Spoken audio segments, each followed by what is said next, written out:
산은 소위 예루살렘의 이 동쪽에 있는 산인데요. 이렇게 높은 산이 아니에요. 그래서 이 감람산에서 유명한 건 뭐냐면 성전에 필요한 동물들을 여기서 키웠습니다. 예, 그래서 이제 상황적으로 보면 어떻게 되는 거냐면 절기 기간에는 성전 안쪽으로 뜰에서까지 그 동물들을 팔았었는데요. 예, 그런데 절기 기간이 아닌 때에는 감람산에서만 팔았습니다. 그래서 시장이 형성되어져 있는 그러한 곳이라고 보시면 되고요. 실제 이 이스라엘에서 대제사장들이 얼마나 이 포악한 일들을 벌였느냐 했었을 때 이 문서에 남아있는 것들로 보면 어떤 문제가 있냐면 가난한 자들이 제사를 드릴 수 있는 소위 비둘기 있잖아요. 예, 가난한 자들이 사서 제사를 드리는 비둘기만 해도 이 5배 이상 가격을 매겨서 팔아 먹었습니다. 그러니까 가난한 자들에 대한 착취가 보통이 아니었고요. 여러분들이 나중에 이제 이스라엘에 가면 어디에 가보게 되냐면 비둘기를 키우는 곳에 가보게 됩니다. 근데 지금은 비둘기를 키우지 않지만, 그래서 이제 이스라엘은 석회암으로 된 동굴들이 많기 때문에 그 동굴 안에 천장 부분을 뚫고 작은 구멍을 만들어 가지고 수만 마리의 비둘기를 키울 수 있는 그러한 이 동굴들이 형성되어져 있어요. 그래서 이제 그런 곳들이 이제 감람산 부근에 굉장히 많은 실정이라고 보시면 됩니다. 자, 그리고 이제 24장과 25장 얘기는 예루살렘 성전 파괴에 대한 예언이 주 70년경에 파괴된 내용이 24장에 이제 어떻게 보면 나오고 있고요. 또 둘째 부분은 24장 29절에서 25장까지는 종말에 대한 예언들입니다. 이제 그런 부분들을 우리가 좀 인식할 필요가 있습니다. 자, 24장으로 넘어가서 24장에 보면 예수님은 성전의 타락에 대해서 탄식하고 있는데 제자들은 성전의 외형에 대해서 탄성을 지르고 있는 거거든요. 여러분, 이러한 이제 성전 신학이라고 우리가 보통 얘기하는 성전 신학 또는 시온 신학 또는 이제 다윗 왕조 신학 이런 부분들이 결국에 이제 그런 걸 통틀어서 우리가 보통 뭐라고 얘기하냐면 대체 신학이라고 얘기하는 거예요. 대체 신학이라는 건 뭐냐면 하나님 대신에 세우고 있는, 섬기고 있는, 하나님을 대신하는 것처럼 이야기되고 있는 그런 부분들을 대체 신학이라고 보통 얘기합니다. 우리가 하나님을 섬겨야 되는데 하나님과 무엇인가를 동일시하는 그게 우상숭배거든요. 성전도 마찬가지입니다. 아무리 성전이 하나님께 예배 드리는 곳일지라도 그 성전을 소위 섬기는 것은 그걸 우상숭배라고 이야기하는 거거든요. 근데 이제 이 제자들은 완전히 성전의 외형에 이 갈릴리 촌뜨기 출신들이라서 그런지 예루살렘에 와가지고 굉장히 성전에 대해서 이런 이제 감탄을 하고 있는 상황들을 보게 되어집니다.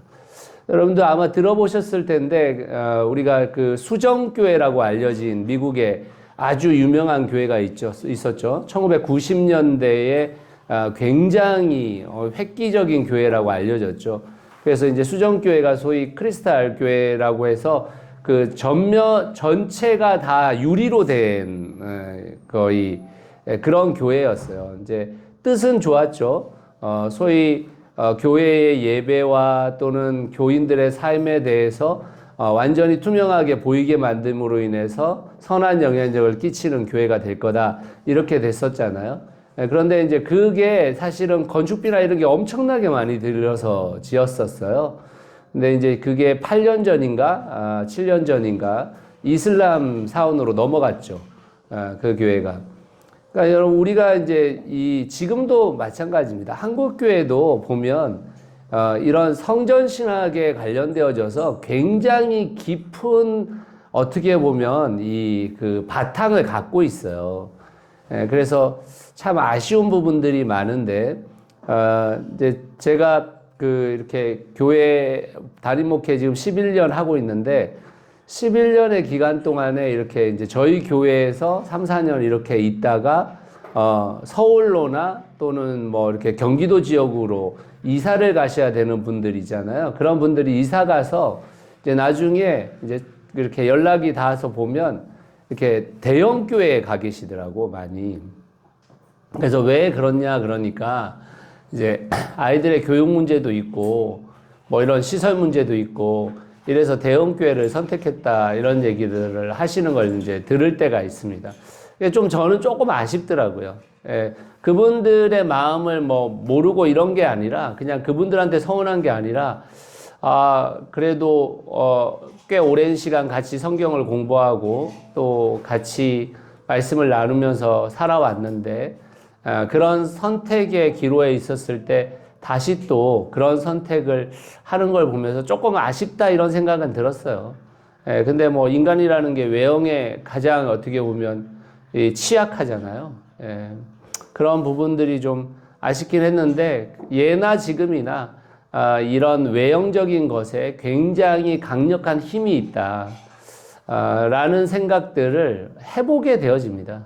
실제로 좀. 자, 그 다음에 2번, 마지막 때에 대하여 예수님께 묻는 제자들인데, 자, 이제 우리가 좀 이 종말에 관련돼서 우리가 인식해야 되는 게 있는데요. 그게 뭐냐면, 우리는 예수 그리스도의 재림이 이루어질 그때가 종말의 때라고 생각을 가져요. 그런데 성경이 우리한테 말하고 있는 종말의 때는요, 예수님의 초림 이후 다시 오실 재림까지 계속 종말의 때예요.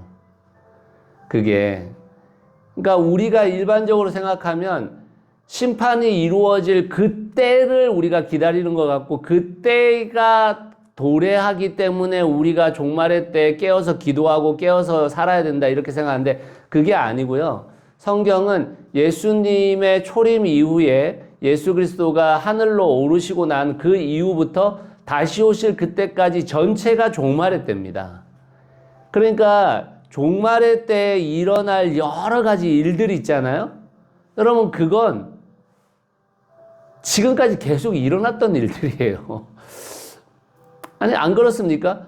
전쟁과 기근과 지진과 이거 안 일어났었어요? 다 일어났던 일입니다. 거짓 선지자의 미혹, 다 있었던 일들이에요. 그러니까 여러분, 우리가 지금이 종말의 때다, 때가 아니다, 이런 걸로 우리의 신앙생활의 방법론을 찾고 있는 게 아니에요. 그래서 우리가 이런 걸 자꾸 깊이 생각하시면 굉장히 좀 신앙 안에서 잘못된 길로 빠질 상황이 많아요. 종말의 때에 일어날 현상, 이런 거에 빠져가지고 그 현상들 나열하고 있고, 이래서 지금이 종말의 때야, 이래서 종말의 때야, 이런 거는 여러분, 사실 모든 시대가 다 종말의 때에 일어났던 일들이 벌어졌어요.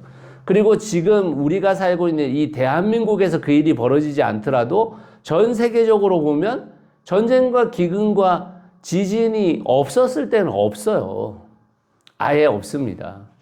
그러니까 그 현상이 일어나는 것에 종말에 어떤 관심을 두는 게 아니고요. 지금이 종말의 때이기 때문에 우리가 어떻게 살아야 되는지의 문제에 집중하셔야 됩니다.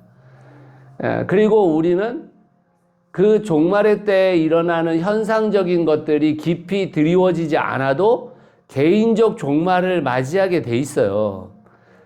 그러니까 우리는 종말의 때까지, 내 개인적 종말이든 이 땅의 종말이든 종말의 때를 살아가고 있기 때문에 그 종말의 때에 어떻게 살아야 되는지에 관심을 갖는 겁니다.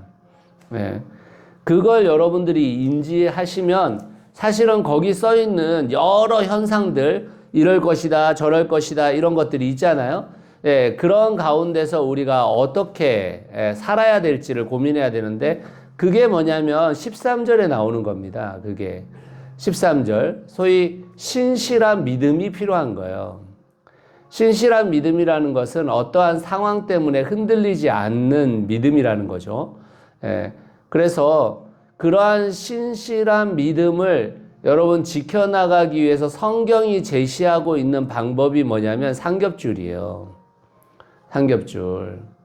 성경이 제시하는 방법은요, 그 신실한 믿음을 지켜나가기 위해서 부가 필요해.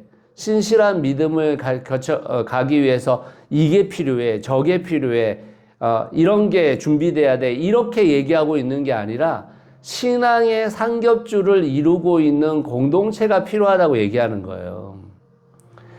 그러니까 결국에 우리의 신앙이 공동체적인 신앙을 받아들일 수 없는 이유는 뭐냐면 하나님의 방법을 우리가 따르지 않으려고 하기 때문입니다. 결국에는 이게 있어야 된다고 생각하는 거거든요.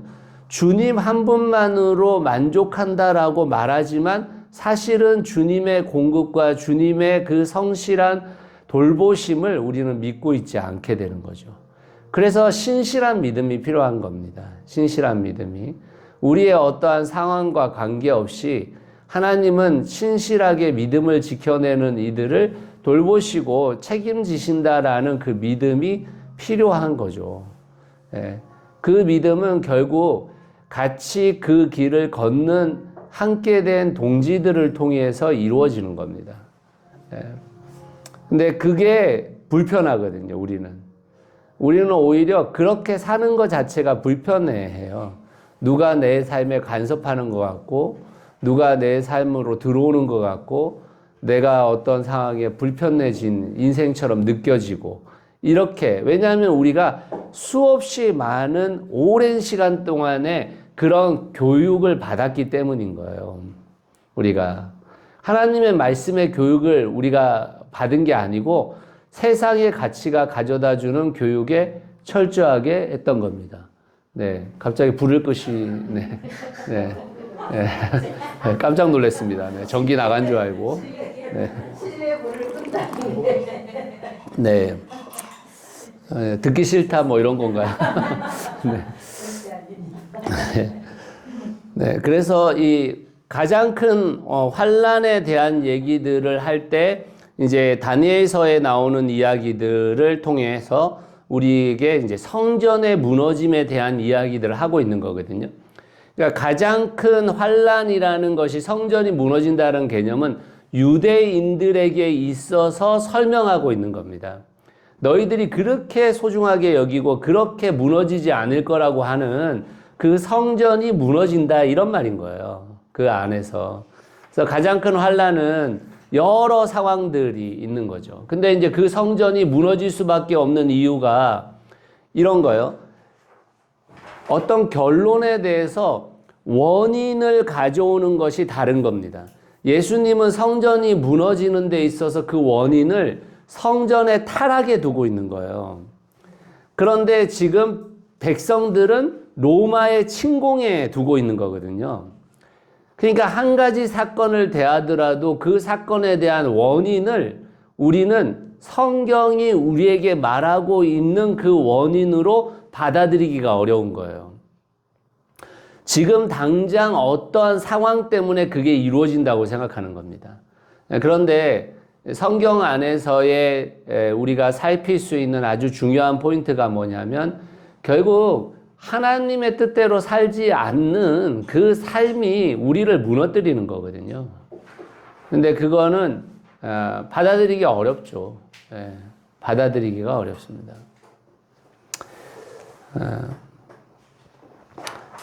그래서 8번 보세요. 8번. 고난의 때가 길어지게 되면 그 누구도 믿음을 신실하게 지켜지는 것이 쉽지 않게 되는 겁니다.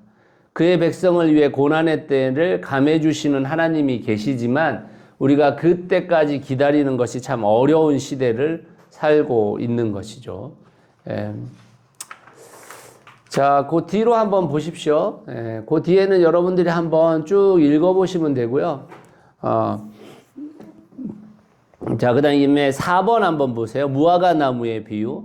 그러니까 잎사귀를 내면 여름이 가까이 온 줄을 알게 되죠. 그러니까 우리가 우리의 경험을 통해서 뭐를 아는 거냐면 지금 이제 우리 이 겨울이 끝나가고 봄이 온다라는 거를 여러분 누구나 감지할 수 있죠. 그렇지 않습니까? 지금 뭐 나무들의 지금 새싹도 올라오고 그 제일 빨리 피는 꽃이 뭐죠? 이게 산수유인가? 산수유. 노란 꽃. 그죠? 산수유 꽃이 지금 약간 지금 필락말락 하고 있거든요. 네네. 산수유도 그렇고, 이제 뭐 산수유, 뭐, 그 다음에 뭐, 매화, 목련 피겠죠. 매화도 피고, 목련도 피겠죠. 지금 저희 여기 집 근처에도 매화나무들이 한 4-5그루 있는데, 매화 싹들이 지금 났거든요. 벌써 조금씩 다. 그러니까 우리가 자연현상을 보면, 와, 봄이 오겠구나. 이거 다 알죠. 근데 여러분, 지금 성경이 우리한테 뭘 얘기하는 거냐면은, 야, 너희들은 지금 이 상황들을 보면서도 세상에 종말이 왔다는 걸 모르니? 지금 이 말을 하는 거예요. 지금 세상이 이렇게 되고 있는데 너희가 종말을 모르니? 이렇게 얘기하는 겁니다. 물론 하나님의 시간표와 인간의 시간표가 다르기 때문에 인간의 시간표 안에서는 그 시간이 굉장히 길어 보이죠. 근데 천년이 하루 같고 하루가 천년 같은 하나님께는 지금 2000년 우리는 지났다고 생각하지만 예수님 떠나가신 지, 그렇지만 예수님 입장에는 이틀 지난 거예요. 그러니까 시간표가 다른 겁니다. 시간표가.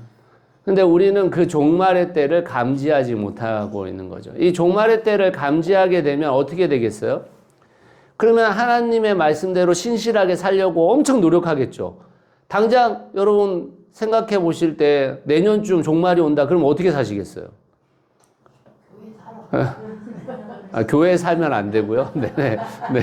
교회 사는 거는, 예, 그건 뭐, 네, 사이비들이나 하는 짓이고, 네, 네, 교회 사는 거는. 우리가 제대로 살려고 엄청 노력하지 않겠습니까? 하나님의 말씀대로 어떻게든 해보려고 하지 않겠어요? 근데 여러분, 우리가 하나님의 말씀대로 살려고 하는 의지가 많지 않거든요. 그러니까 다시 말하면 종말의 때를 감지하지 못한다, 이 말입니다, 지금, 너희들이.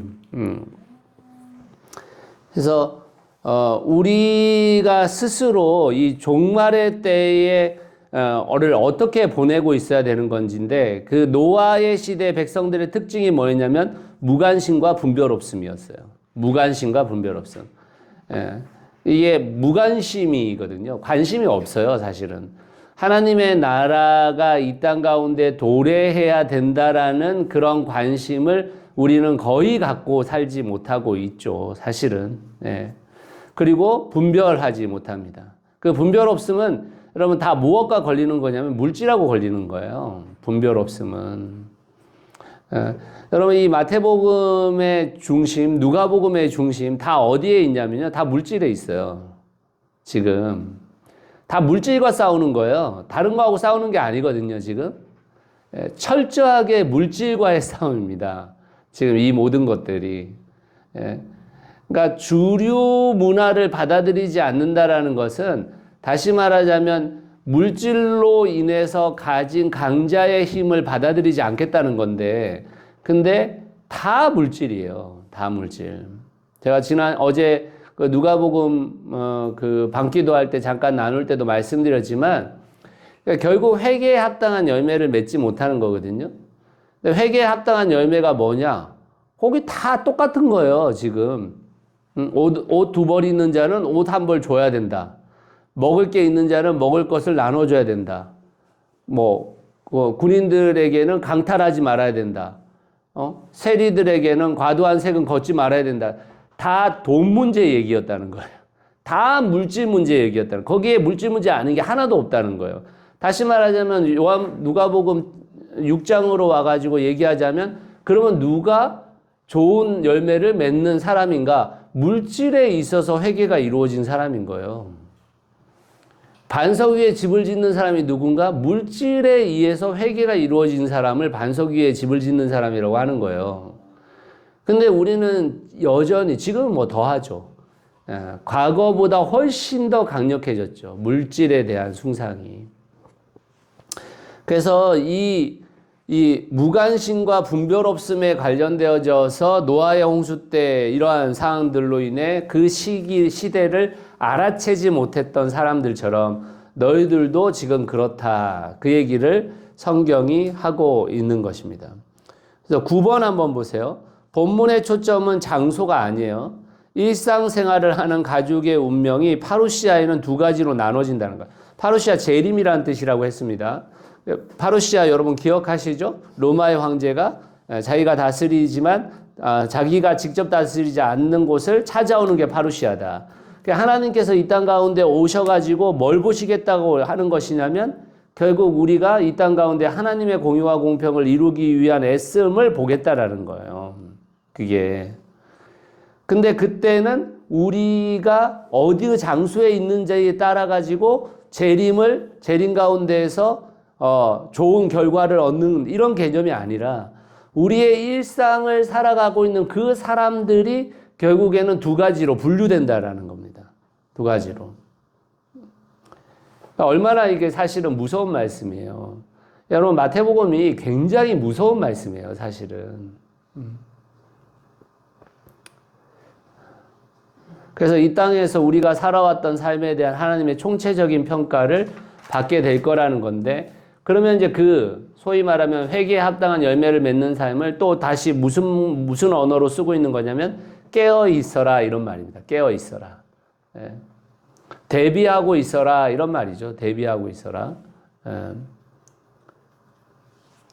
그래서 여러분 그 25장으로 넘어가게 되면 거기에서 대비하고 있는 자들에 대한 열처녀 비유가 나오고 있는 거예요.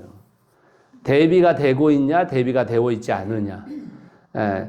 너는 신랑을 맞이할 충분한 기름을 대비하고 있느냐 이 말인 겁니다. 예수 그리스도를 맞이할 만큼 너는 그 신실한 믿음을 지키면서 지금 살아가고 있니? 이 얘기를 지금 던지고 싶은 거예요. 마태복음은. 그래서 이제 그 뒤로 넘어가서 25장을 잠깐 보시면 이 기름을 준비한 처녀들에 대한 이야기가 나오는데 우리 같으면 그렇게 생각할 수 있단 말이에요. 기름이 모질라는 사람이 있으면 내 기름 나눠줘 가지고 같이 버티면 좋은 거 아니냐 이렇게 생각하는데 그게 아니라는 거예요. 우리의 목적은 신랑을 맞이하는 거기 때문에 누군가는 그 신랑을 맞이하기까지 끝까지 견뎌야 되는 거예요. 그게 목적인 거예요. 지금. 근데 우리의 믿음의 이 신실함이 정말 예수 그리스도를 기다리는 그 신실함으로 지금 작동되고 있느냐. 그게 우리에게 아주 중요한 이야기들이라는 겁니다. 네, 여전히 우리는 하나님의 말씀에 내 자신을 비추기보다는 다른 사람과의 비교 속에서 내 자신을 비추거든요. 그래서 누군가와 비교해서 내가 정당하다고 생각해요. 그렇지 않습니다, 여러분. 우리가 갖고 있는 기준은 그런 기준이 아니에요. 성경에 대한 기준이죠. 성경에 대한 기준. 그래서 기름을 준비한 8번 한번 보세요. 기름을 준비한 처녀들은 자신들이 준비한 기름을 신랑을 인도하는 일에 써야 하는 것입니다. 그게 그들에게 맡겨진 사명인 거예요. 사명. 예.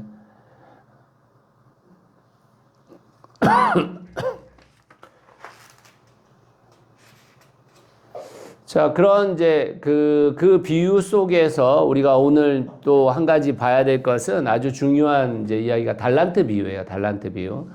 여러분, 달란트 비유는 굉장히 무서운 비유입니다. 달란트 비유는. 그러니까 우리는 우리에게 주어진 달란트가 얼마냐에 관심이 있어요. 5개 받았냐, 3개 받았냐, 하나 받았냐, 이 더 많이 받은 거에 관심이 있는데 하나님은 그 받은 만큼의 책임을 다하였느냐에 관심이 있습니다. 예. 여러분, 이 달란트는 결국에 우리에게 하나님이 주신 모든 것이거든요.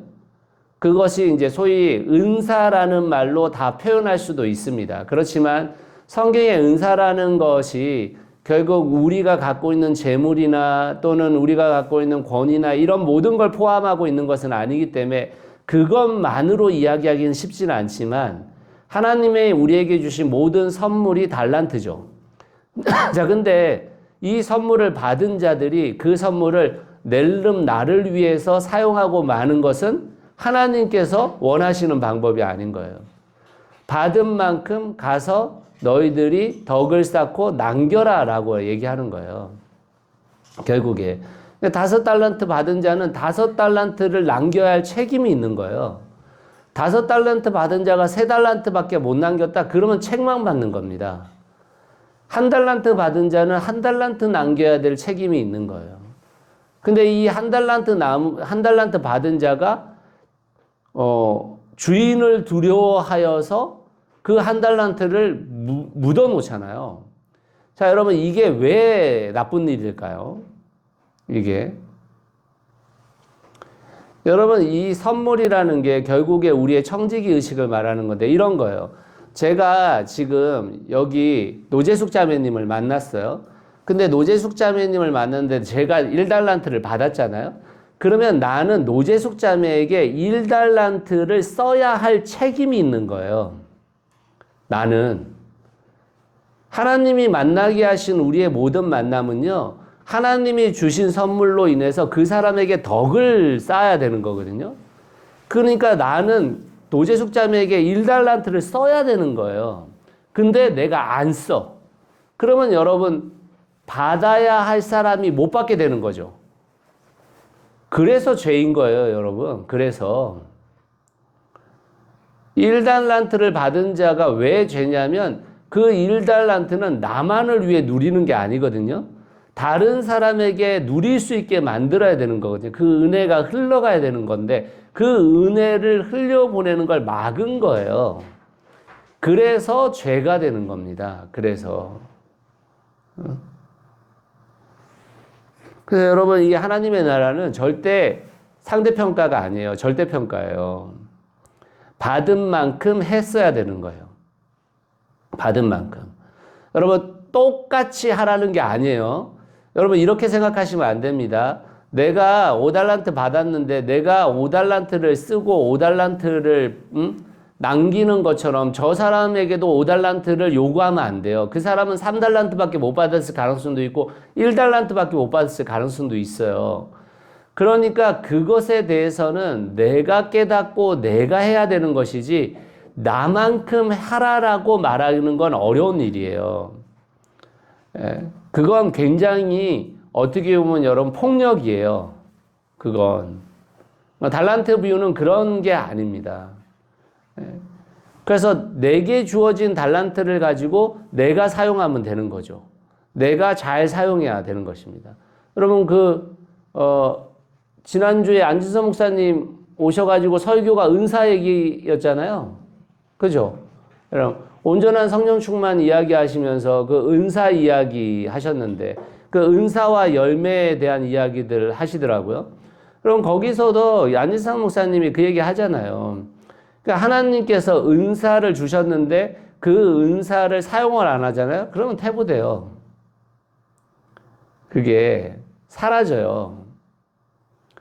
그러니까 우리가 그걸 모르는 거예요. 우리는 마치 지금 이 달란트 비유가 내 것을 막 내가 지금 애써 모은 뭔가를 누군가에게 내어놓아 이걸 내놔야 돼 말아야 돼 이렇게 생각하고 계시는 거예요.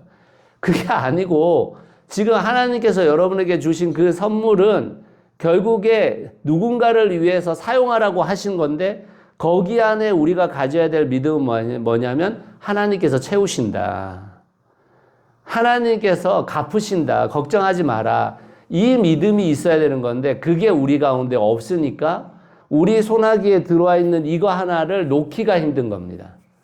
여러분, 지금 이 1달란트 받은 사람이 그 땅에 묻어뒀다라는 게 내 손 안에서 놓지 않았다 이런 말이에요. 그 말이. 예.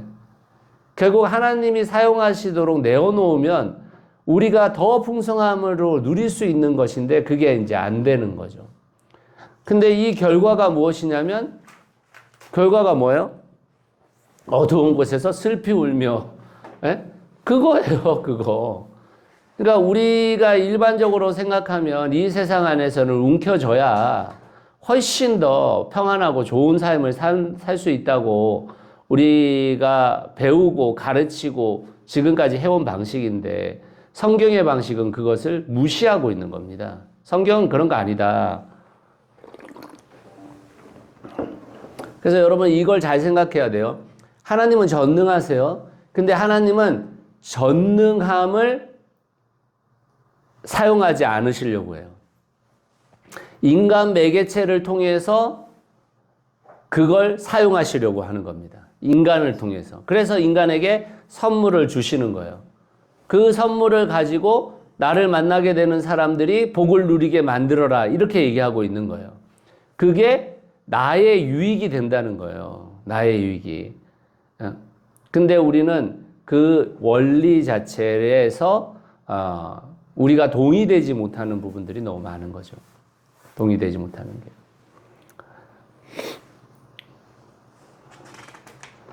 자, 그래서 거기 여러분들이 쭉 보시면 되고, 그 158페이지의 위쪽에 한번 보시면, 158페이지의 위쪽, 거기 보면,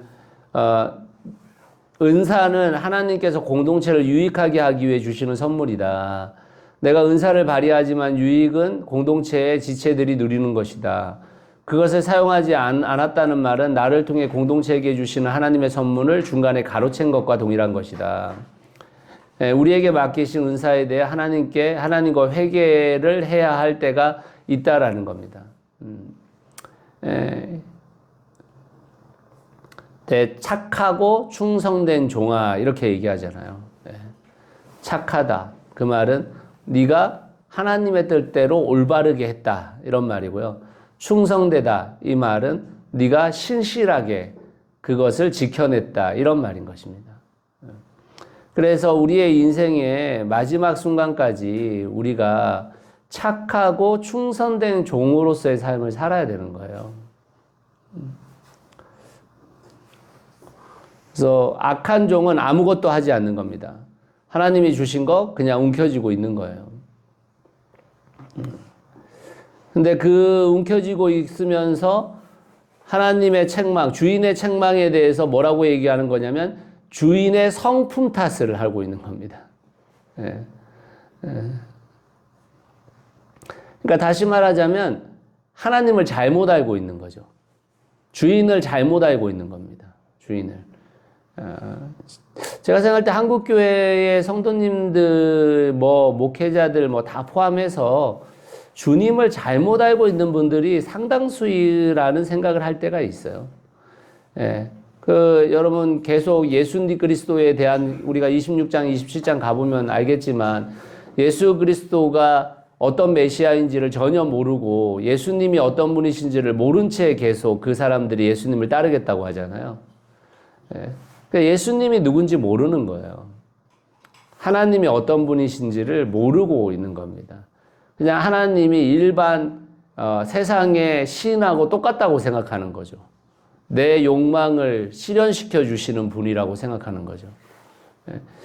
그렇지 않습니다, 여러분. 하나님은. 여러분, 우리가 이게 너무 간단한 원리인데 잘 생각해 보세요, 여러분. 우리가 우리의 자식을 키우면서 우리 자식이 여러분 지금이야 우리 정연자매 아이들 아직 어리니까 엄마한테 이거 해줘 저거 해줘 이러면은 그래 알았어 하면서 해주는 거지. 여러분 아이들 컸는데 여러분한테 와가지고 계속 이거 해줘 저거 해줘 하고 있으면 여러분 괜찮으시겠어요? 예? 어떻게? 20대 넘어가고 20대 이렇게 갔는데도 계속 와가지고 왜 이거 안 해주냐, 남들은 다 해주시는데 다른 부모님 다 해주는데 엄마 아빠만 안 해준다 이런 말 들으시면 괜찮으시겠냐고. 근데 우리가 하나님한테 그러고 있는 거예요. 하나님한테 아직도 애야. 아직도 애. 하나님과의 관계 속에서 매로 이거 해주세요 저거 해주세요 이러고 있는 거죠. 하나님이 내가 너한테, 하나님이 우리한테 보장한 것은요, 의식주예요. 의식주도 아니에요, 사실은. 왜냐하면 그 당시에는 소위 말하면 주거 문제는 문제가 아니었거든요. 근데 지금 한국 사회로 말하면 우리한테 허락해 주신 게 너 하루 먹고 살 수 있는 음식 주고 너 입고 다닐 수 있는 옷 주고 너 잠잘 수 있는 집 줄게 이런 겁니다. 근데 여러분 우리가 과도한 것을 지금 요구하고 있는 거거든요. 하나님이 약속한 것은 그건데 그 약속보다 마치 영원히 살 집을 달라는 거, 영원히 먹을 것을 내놓으라고 하고 그러고 있는 겁니다, 지금. 하나님의 나라와 그 일을 위해서 살 때에 그걸 허락해 주시겠다고 한 거지, 하나님의 나라와 그 일을 위해서 살지 않는데 하나님이 허락해 주지 않아요. 예. 여러분, 목사로 산다고 그게 하나님의 나라와 의를 위해서 사는 거 아닙니다. 무슨 성직자로 살면은 그게 하나님의 나라와 의를 구하면서 사는 거라고 착각하시는 분들이 있는데 전혀 그렇지 않아요. 전혀 아닙니다. 목사도 목사로서 제대로 살지 않으면 그렇지 않고요. 성도도 성도로서 제대로 살아야 그런 거지. 그냥 뭐 교회나 다닌다고 해가지고 그런 게 아닙니다. 그래서 우리가 하나님의 성품에 핑계를 대고 있는 상황들이 지금 여기서는 벌어지고 있다는 걸 보게 됩니다. 그래서 뒤에 한번 159페이지 보시면 하나님 나라의 법칙은 맡겨진 일에 신실하게 감당한 자에게 계속해서 더 큰 역할을 맡겨지는 거예요. 계속해서 하나님께서 더 큰 것을 부어주시는 겁니다. 근데 그게 아닌, 여기서 여러분 더 큰 것이라는 것은 재산을 말하는 게 아니에요. 여기서 더 큰 것을 부어주겠다는 건 뭐예요? 더 많은 일을 맡겨주시겠다는 얘기예요. 더 많은 일을. 그래서 여러분 일이 많아지는 거에 대해 너무 불만을 갖지 마시고, 주님 안에서 하나님께서 나를 더 쓰시려나 보구나 이렇게 생각하셔야 될 것 같아요. 제가 어제 그제 그 하나복에서 이제 성명서 만들 때 같이 만들고 그거 이제 배포를 제 이름으로 했어요. 하나복 안에 동력 수련회 위에. 김영구 목사님이 나서기에는 이제 뭐 여러 얘기들이 나돌 것 같아가지고 제 이름으로 했는데, 이제 하나복 그 동력회원 안에서도 지금 논란이 많아요.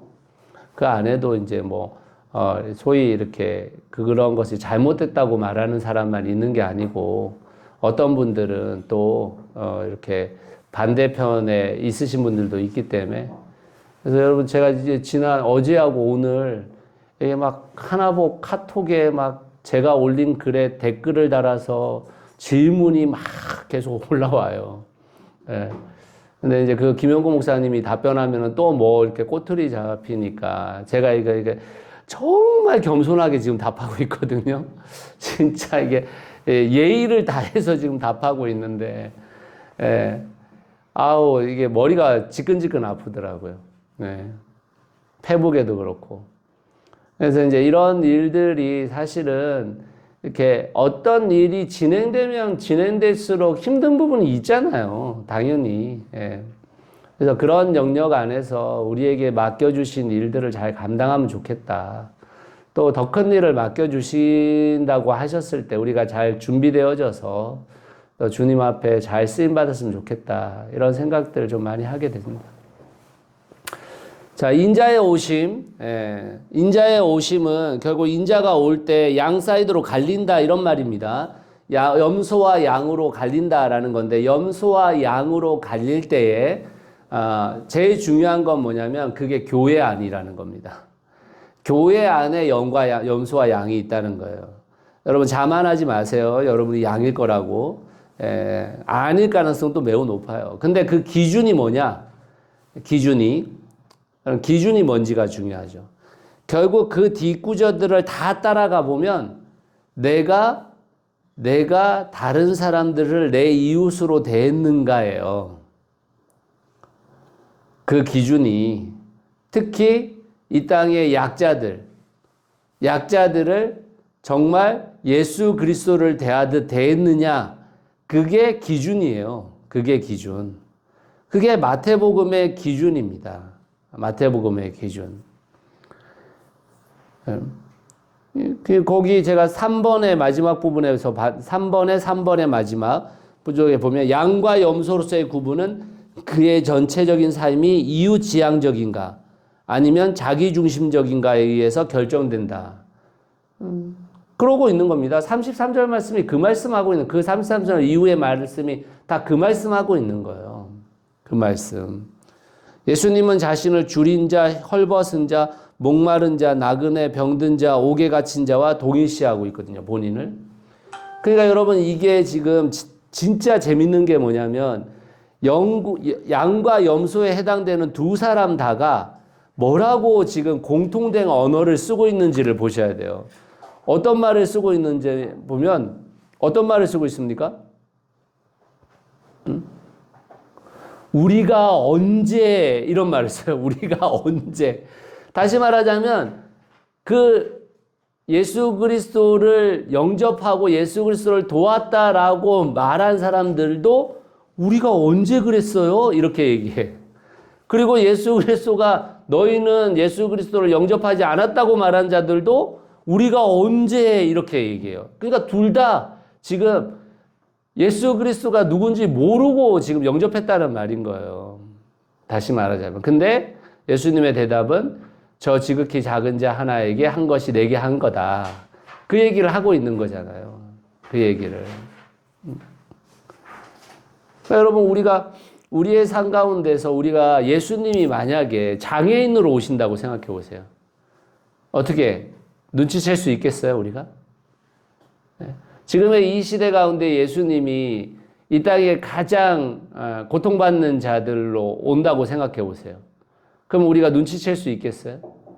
여러분 전태일 평전 이런 영화나 여러분 책 읽어보셨는지 모르겠는데 여러분 전태일을 예수라고 얘기하거든요.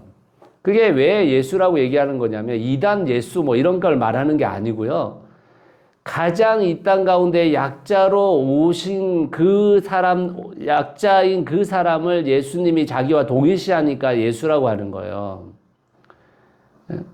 그래서 그러한 삶을 살아가는 자들에게 기독교는 어떤 태도를 취하고 있는지, 우리 신앙인들은 어떤 태도를 취하고 있는지가 사실은 마태복음에서 구원에 직결된 문제입니다. 구원에 직결된 문제. 그리고 여기에서 7번 한번 보시면 내 형제 중에 지극히 작은 자 하나라고 했는데 그 내 형제는요. 복음을 전하다가 핍박을 받았던 초대교회 성도들을 말하는 거예요. 그러니까 다시 말하면 주류 문화에 결탁하지 않고 그 삶을 살아간 사람들의 이야기를 써내려가는 그 사람들을 돕는 걸 말했던 겁니다. 네. 고난받은 자와 함께하면요, 블랙리스트가 돼요. 그렇잖아요, 여러분? 여러분 한번 보세요. 지금 이 세상 안에서도요, 결국에 반대편에 서 있는 사람들은 블랙리스트가 되는 거예요. 예수의 부활을 같이 동의하게 되어지면 블랙리스트가 되는 겁니다. 그 블랙리스트의 삶을 살아가게 되는 자들이 당연히 고난받겠죠? 그 고난에 함께 동참하는 자가 결국에 예수 그리스도를 영접한 자라는 거예요. 지금 마태복음은. 주님을 대접한다라는 의식조차 하지 못하고 행한 작은 일이 바로 주님께 한 일이라는 겁니다. 그러니까 여러분 우리가 정말 우리의 삶의 태도 자체가 얼마나 중요한지 보세요. 여러분 엘리야 우리가 엄청 예언자의 대표자 이렇게 얘기하잖아요. 그렇죠? 여러분 엘리야가 누구하고 대적했습니까? 오므리 왕조하고 대적한 거거든요. 아합하고 대적했잖아요. 여러분 아합하고 대적해서 우리가 알고 있는 성경의 역사상 가장 큰 싸움에서 승리한 사람이에요. 1대 850으로 이겼는데. 근데 여러분 그 사람을 돕는 사람이 누가 있어요? 까마귀밖에 없잖아요. 아무도 안 도와요. 아무도. 블랙리스트가 되니까. 블랙리스트가. 그게 여러분 굉장히 무서운 겁니다. 여러분 제가 장기려 박사님 얘기를 자주 하는데 장기려 박사가 북한에서 내려오신 분이잖아요. 이북 사람이에요. 이북 사람. 그러니까 장기려 박사의 이 가슴 안에는 반공주의가 굉장히 셌어요. 아니 그랬겠죠. 왜냐하면 원체 핍박을 많이 받았으니까 북한에서 그리스도인으로도 핍박받고. 그런데 여러분 이 장기려 박사가 얼마나 대단한 사람이냐면 장기려 박사가 살아생전에 끝까지 누구를 도왔냐면 함석헌 씨를 도왔거든요. 함석헌 씨를. 그럼 이 함석헌 씨는 완전 반대의 입장에 있는 사람이잖아요. 반공주의적인 사람이 아니고 완전 민주주의 투사였거든요. 예? 근데 이 장기러 씨가 어느 정도의 이 넓은 마음을 갖고 있냐면 자기는 반공주의인데 의로운 일을 하다가 정권에 의해서 핍박당하고 정치적 관점에서 보면 반대편에 있는 이 함석헌을 평생 돕는단 말이에요. 대단한 사람입니다. 사실 장기려 박사의 일대기를 여러분들이 쭉 살펴보면 와 진짜 어떻게 이렇게 사실 수 있을까 이런 생각이 드는 사람인 거예요. 그러니까 우리 스스로가 정말 이 땅 가운데서 어떤 이웃으로 존재할 것인가가 우리 그리스도인들의 정체성의 아주 중요한 포인트입니다. 그걸 마태복음은 우리에게 자주 이야기하고 있죠. 자주. 그래서 현실 교회도 양과 염소가 섞여 있죠. 양과 염소가 섞여 있습니다. 그건 뭐 제가 여러분 말씀드린 게 아니라 성경이 우리한테 제시하고 있는 거예요. 결국 우리가 우리의 예수 그리스도의 그 삶을 받들어서 이 땅의 약자들을 품어내고 그 소자와 예수님을 동일시하면서 그들을 존중하고 그들을 사랑하면서 살아가는 한 사람으로 존재할 건지 또 우리의 공동체로 존재할 건지 아니면은 그냥 우리끼리 좋고 끝낼 건지 그걸 결정해야 되는 겁니다. 사실은. 그래서 여러분 교회라는 곳이 정말 여러분 이상한 데가 되지 않도록 우리가 철저하게 막아서야 돼요. 사실은. 우리의 목장 모임이 엉뚱한 이야기로 흘러가지 않도록 여러분 우리가 막아서야 돼요.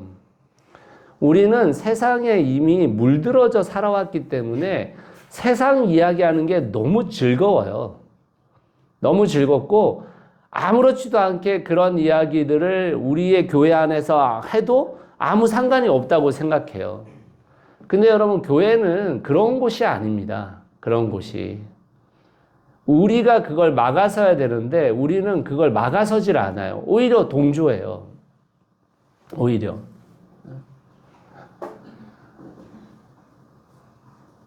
그러니까 여러분 우리가 죄라는 것을 제가 자주 말씀드리잖아요. 하지 말라는 것을 하는 것 그거 죄지만 그보다 더 큰 죄가 뭐냐면요. 하라고 한 것을 안 하는 게 죄인 거예요. 그래서 여러분 뭐 이런 얘기들이 여러분들이 어떻게 들릴지 모르겠지만 여러분 교회 오실 때 명품 이런 거 입고 오지 마세요. 네. 여러분 하나님 앞에 올 때 뭐 우리가 뭐 제일 깨끗한 옷으로 제일 좋은 것으로 제일 옷으로 이렇게 단장하고 와야 된다. 우리 성경에서 아니 뭐야 교회에서 그런 거 엄청 예전에 우리 어릴 때 가르쳤잖아요. 여러분 그렇게 오지 마세요. 그냥 가장 보편적인 거 입고 오세요. 백도 명품 있으셔도 들고 오지 마세요. 아예 들고 오지 마세요. 그런 거. 누군가에게 위화감 주고 누군가에게 뭐 이렇게 뭐 부러움 그런 거 하지 마세요. 우리가 우리 스스로를 지켜내기 위해서 애써야 돼요. 근데 우리는 그런 애씀을 하지 않으려고 해요. 세상과 똑같이 지금 교회를 이루려고 하는 거예요. 자꾸만. 여러분 그런 거 막 이쁘다 이런 거 하지 마세요. 교회에서.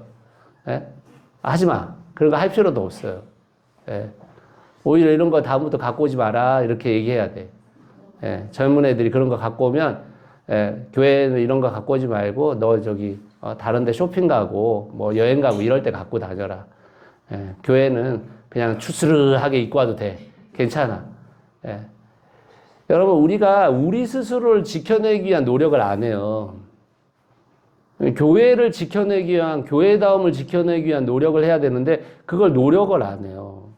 노력을.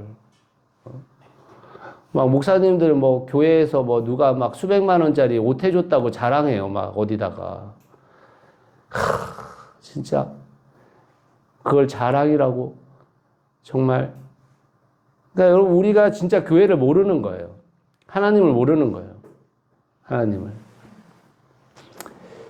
그래서 우리가 이 24장, 25장은 결국 종말에 대한 이야기들에 대한 건데, 실제적 예루살렘 성전이 무너져 내리는 유대인에게 있어서는 가장 큰 종말적인 사건, 가장 큰 환란으로 느껴지는 것 뿐만 아니라 26장은 그 종말의 과정 속에서 그리스도인들이 무엇을 지켜내야 되는 것인가에 대한 이야기들을 하고 있는 거거든요. 여러분, 24장, 25장은 정말 두려운 말씀입니다. 굉장히 두려운 말씀이에요. 그래서 진짜 우리가 우리의 행함의 수치는 어느 정도인가 우리 스스로가 한번 생각해 봐야 됩니다. 자, 24장, 25장에서 혹시 질문 있으면 질문 받겠습니다.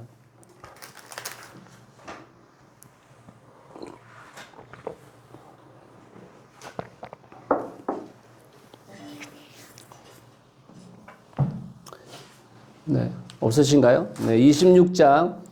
자, 이제 뭐 여러분들이 너무나도 잘 아는 예수를 죽이려는 음모들이 계속해서 이제 속속 드러나죠. 그래서 이제 그 예수를 죽이려는 음모들 안에서 우리가 살펴보면 하나님을 가장 사랑한다고 말했던 자들이 예수님을 죽인 겁니다. 실제로 그런 거거든요. 실제로. 자신들의 종교적 기득권을 침해하는 이상 하나님조차도 죽여버리는 거예요. 여러분 혹시 까라마조프의 형제들이라는 책 읽어보셨나요? 예. 그런 책은 여러분 읽어보셔야 돼요. 예. 그게 여러분 기독교 뭐 이렇게 평균 5대 소설 중에 들어가는 소설들이잖아요. 그 까라마조프의 형제들에 보면 대신문관이 나와요. 대신문관이. 근데 여러분 이 대신문관이 얼마나 재밌냐면요. 예수님이 와요. 그러니까 예수님을 감옥에 가둬버려요. 그러면서 예수님한테 뭐라고 얘기하면 이렇게 얘기해요. 뭐하러 오셨냐고. 이 땅은 우리한테 맡기시고, 예? 그냥 계시지, 딴 데 계시지, 뭐하러 여기로 오셨냐. 이렇게 얘기해요. 우리랑 비슷해요. 우리랑. 예. 여기 뭐하러 오셨냐고.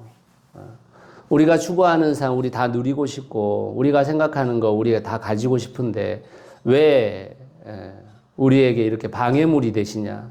그게 지금 이 종교 기득권자들의 이야기들입니다.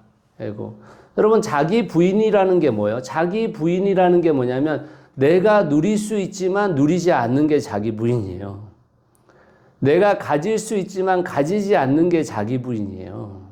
자기 부인이. 무엇인가를 바득바득 갖겠다고 이야기하고 있는 게 아닙니다. 아니에요.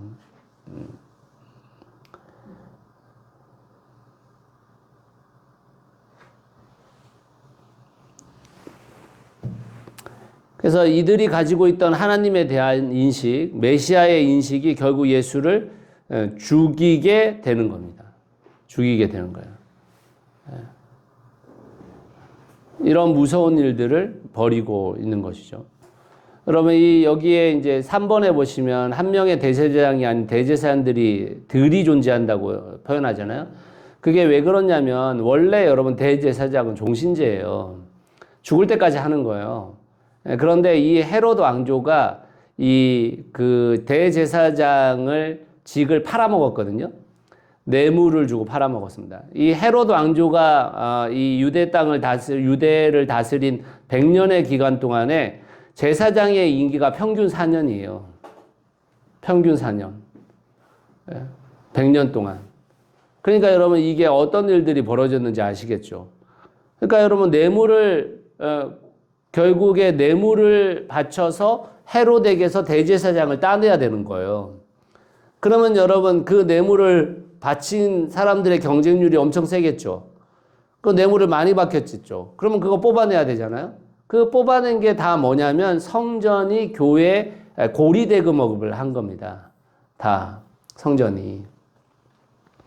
그래서 엄청난 돈을 다 빌려준 거예요. 빌려주고 그것에 대한 이윤을 받고 그 고리대금업을 한 겁니다.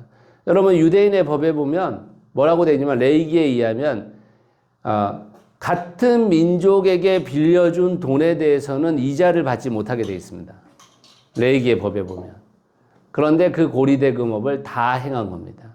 아까 제가 서두에 말씀드렸듯이 성전에서 성전 제물로 되어지는 것을 흠없다는 평을 자기들이 할 수 있기 때문에 흠 있다 없다를 평가할 수 있으니까 자기들이 파는 것을 사온 자들에게만 흠없다고 이야기해 준 거예요. 근데 아까도 말씀드렸듯이 가난한 자들의 재물이었던 비둘기마저도 5배 이상의 폭리를 취했던 겁니다. 그게 성전 사업이 돼버린 거예요. 성전 사업이. 그런 상황인 겁니다. 자, 이러한 시기 속에서 이 제자들의 방향성과 너무나도 다른 방향성을 지닌 한 여인이 나타나요. 그게 향유를 부은 여인입니다. 여러분, 지금 제자들은 전부 다 예수님이 십자가를 짊어지겠다, 내가 죽으러 가야 된다고 말했을 때 다 말렸어요. 하면 안 된다고. 근데 지금 이 향유를 부은 여인은 뭐라고 얘기하는 겁니까? 그 길 가셔야 된다고. 지금 그러는 거예요, 지금. 그 길을 오롯이 가주셔야 된다. 그걸 지지한 것이 향유를 부은 여인인 거예요. 그러니까 지금 여러분, 이 향유를 부은 여인에 대해서 예수님께서 이 여인에 대한 이야기는 복음이 전해지는 모든 곳에 함께 전달돼야 된다, 이렇게 기념돼야 된다, 이렇게 얘기하잖아요. 여러분, 그게 무슨 말이냐면 십자가의 길을 걷고자 하는 모든 자들에게 있어서 이 여인의 이야기가 들려져야 된다는 얘기인 거예요. 다시 말하자면 그걸 기념하라는 건 무슨 말이냐면 결국에 그 여인처럼 행동하라는 거예요. 여러분, 기념하라는 게 기념일을 지키라는 게 아닙니다. 여러분, 우리가 부부가 결혼하면 결혼기념일 지키잖아요. 여러분, 결혼기념일 지키는 게 중요한 게 아니고 내가 결혼을 할 때 마음 먹었던 그 서약을 지켜내는 게 중요한 거겠죠. 예? 아닌가? 결혼기념일 지키는 게 더 중요한가? 예? 해외 여행이라도 한번 가야 되고 이런 겁니까? 예? 여인이 자기가 그런 인식을 가지고 한 건가요? 여인이요. 근데 예수님이 그렇게 평가를 하시잖아요. 그러니까 결국에 이제 그 여인이 그 의식을 갖고 있었느냐 안 갖고 있었느냐보다 훨씬 중요한 거는 지금 예수님의 평가입니다. 예수님이 그 향유 부음을 그렇게 평가하고 있는 거거든요. 그러니까 그게 훨씬 더 중요하죠. 그게. 예.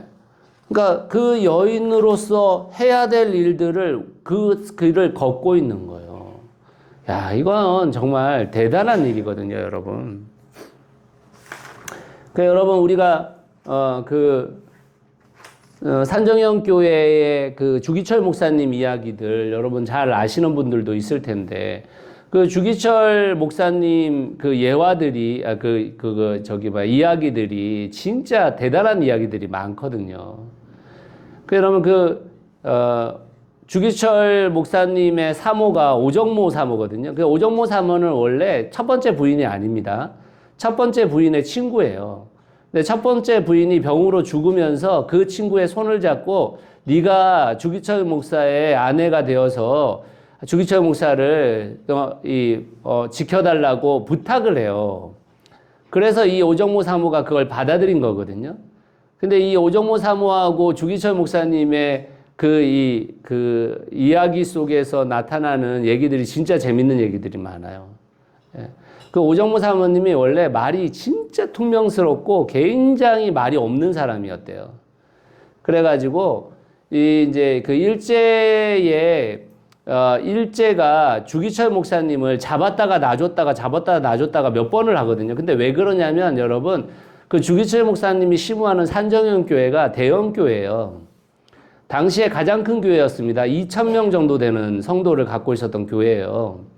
그러니까 일제의 이 순사들도 2,000명이라는 성도가 있기 때문에 주기철 목사를 함부로 할 수가 없었어요. 근데 이제 주기철 목사를 회유시키려고 해도 회유가 안 되니까 신사참배를 시켜야 되는데 안 되니까 어떤 일들을 벌이냐면 어머니를 모셔다 놓고 어머니를 오라고 해요. 그리고 나서 거기 앞에서 고문을 해. 예. 그러니까 이제 어머니가 그 고문을 보잖아요. 어머니 얼마나 그게 가슴 아팠겠어요. 그러니까 어머니가 주기철 목사에게 계속 어떤 얘기를 하냐면, 야, 그냥 한다고 하고 나와라, 이런 얘기까지 하셨다는 거예요. 근데 이제 이 오정모 사모가 어떤 사람이냐면 주기철 목사가 이제 가끔 풀려나가지고 집에 오잖아요. 그 앞에 집에 오면 뭐라고 묻냐면 딱 한마디 했대요. 승리요? 이렇게 물었대요. 승리요? 이렇게 물었다는 거예요. 다시 말하면 신사참배 하고 온 거야? 아니면 그냥 풀려난 거야? 이거 물은 거예요. 주기철 목사님이 승리요? 라고 대답하면 그 다음 말이 더 웃겨요. 다시 들어갈 준비하소. 예, 이렇게 얘기했다는 거예요. 오정모 사모가. 예, 이제 그런 사람인 거예요. 그런 사람. 그러면 이 오정모 사모의 일화 중에 또 한 가지 일화가 유명한 게 있는데 그게 뭐냐면 주기철 목사가 순교하고 나서 산정연교회 성도들이 그 산정연교회 앞에다가 주기철 목사 기념비를 세우려고 합니다. 근데 오정모 사모가 엄청나게 화를 내요. 화를 내면서 하나님한테 예배 드리러 오는 그날 성도들이 앞에 와가지고 주기철 목사의 위대함을 노래하고 그러고 나서 하나님께 예배를 드리란 말이냐? 대노를 하게 됩니다. 그래서 기념비를 세우지 않아요. 그 장기러 박사도 그 마지막 자기의 생애 마지막 그때 그 제자들한테 부탁을 해요. 뭘 부탁하냐면 기념비 세우지 마라. 그리고 또 한 가지 그 오정모 사모의 영향을 받은 사람이 장기러 박사예요. 산정연교회에서. 또 한 가지 부탁하는 게 기념사업 이런 거 만들지 마라. 이거 얘기하고 가거든요. 근데 그 뒤에 다 만들었어요. 그 제자들이. 예. 그러니까 여러분 우리가 우리의 삶 가운데서 정말 그 십자가의 길을 걷겠다라는 사람들을 말리고 있는 사람인지 아니면 그 십자가의 길을 걸어야 된다라고 우리가 독려하고 함께 걸어주는 사람인지 이게 지금 향유 부은 여인에 대한 이야기인 거예요. 결국에. 여러분 기독교 2000년 역사 가운데서요. 예수님을 신실하게 따라가고 예수 그리스도를 온전하게 따라갈 수 있게 만든 상황에 여인들의 역할이 엄청났습니다. 여인들이 엄청난 역할을 했어요. 그런데 여러분 제가 생각할 때 이건 제가 생각하는데 지금 기독교 역사 속에서 특히 한국 기독교 역사 속에서 예수 그리스도를 따라가지 못하는데 결정적인 역할을 하고 계시는 분들이 여인들이에요. 여인들이.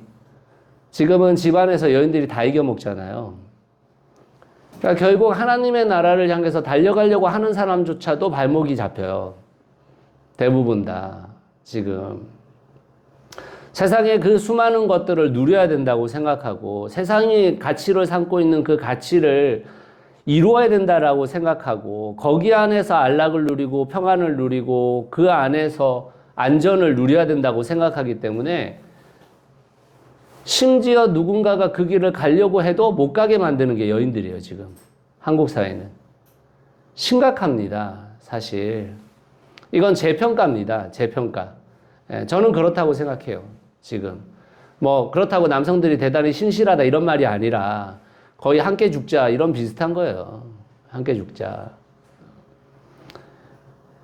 근데 정말 여러분들이 나중에 정말 그 기독교 역사 속에서 여인들의 역할들을 다룬 책들을 좀 한번 읽어보시면 정말 훌륭한 일들을 많이 했어요. 여인들이.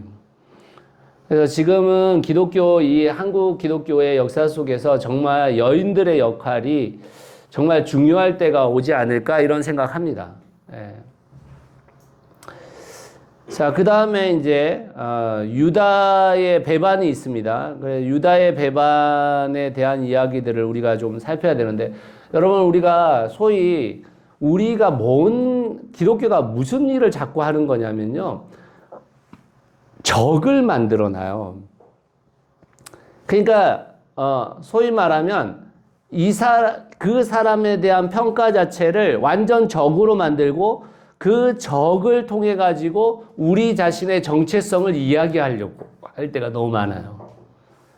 여러분 결국 지금 한국교회가 이렇게 된 책임을 동성애와 이슬람과 난민들한테 돌리고 이런 짓을 하는 거거든요. 근데 여러분 한국교회가 망하고 있는 이유가 그 사람들 때문입니까? 하나님을 경외하지 않는 우리의 삶 때문인 거죠.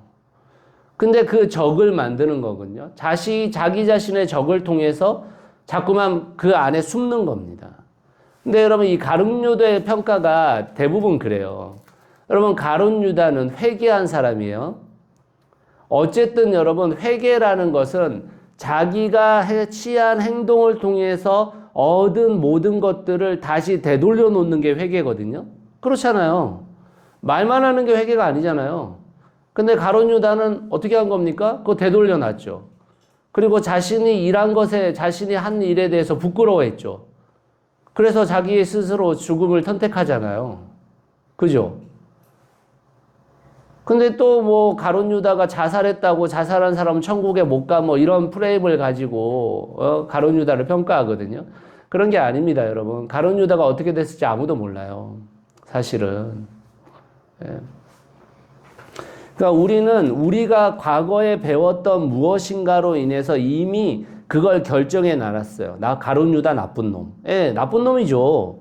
근데 여러분 그 나쁜 짓을 하고 나서 회개라도 했고 뉘우치고 자기 자신의 그 잘못에 대해서 부끄러워할 줄 아는 사람이었잖아요. 근데 여러분 지금 세상을 보세요. 부끄러워할 줄 아는 사람들이 몇이나 있습니까? 거의 없을걸요. 정말 뉘우치는 사람이 얼마나 있을까요? 자, 그 마지막 만찬이 나오는데요. 여러분, 이 마지막 만찬 가운데서 제일 재밌는 것은 6번이에요, 6번. 여러분, 이게 지금 뭐냐면 예수님께서 뭐라고 얘기하는 거냐면 제자들 중에 나를 팔 사람이 있다 이렇게 하니까 제자들이 다 뭐라고 하는 건 뭐냐면 주여 내니까 이렇게 얘기하고 있는 거예요. 여러분, 내가 팔 사람인지 팔 건지 안 팔 건지 내가 압니까? 모릅니까? 알죠, 다. 아니, 내가 지금 그거를 팔려고 하는지 안 팔려고 하는지 나 다 알죠. 근데 제자들이 다 내니까 이런 대답을 한다는 건 무슨 말이에요?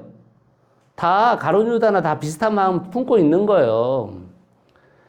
예수님이 이런 식으로 나가시면 나는 예수님 떠나야 되겠다.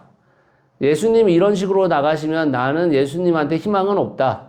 이런 생각 다 갖고 있었다라는 말입니다. 그 질문 자체가.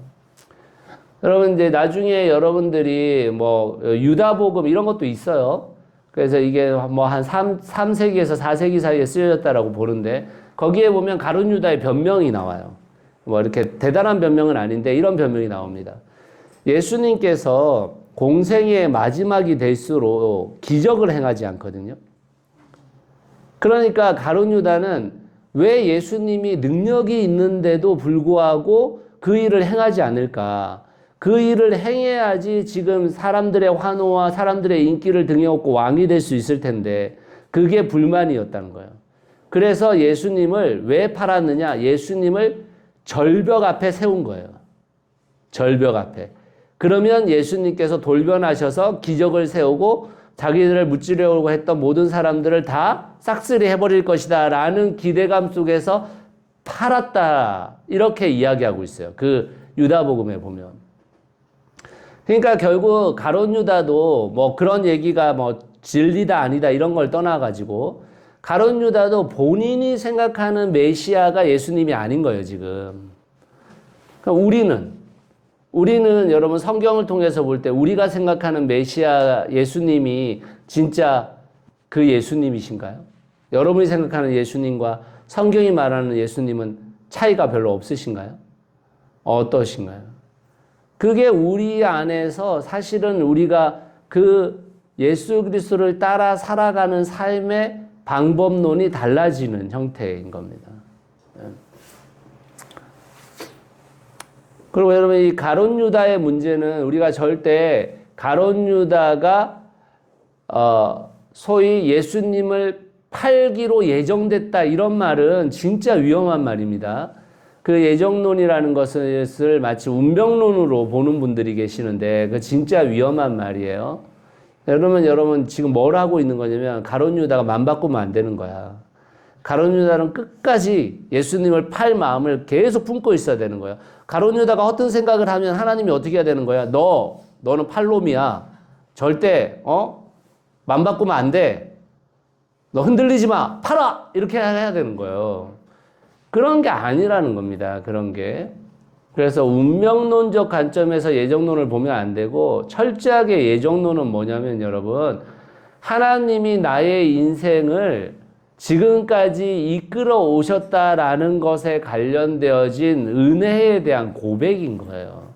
그리고 앞으로도 신실하게 나를 돌보시는 분이라는 것에 대한 믿음으로서의 예정론을 얘기하는 것이지 예정론이 운명론을 이야기하고 있는 게 아니다. 그렇게 얘기하면 큰일 난다. 그걸 우리가 좀 생각할 필요가 있습니다. 자, 뒤로 한번 넘어가 보시면 164페이지에 10번 한번 보세요. 유월절의 의미를 새롭게 전환시켜 주시죠. 제자들은 예수님의 몸을 먹고 예수의 몸을 입은 사람이에요. 그래서 예수의 그 길을 신실하게 계승한 사람인 겁니다. 예수는 자신의 몸과 피를 제자들에게 나눠주시죠. 세상의 방식은 다른 이의 것을 빼앗아서 내 것을 만드는 것을 아무렇지도 않게 생각해요. 제가 그 다다음 주부터 이 환경에 관련되어져서 나의 지구를 부탁해라는 책을 중심으로 해가지고 설교를 전할 텐데요.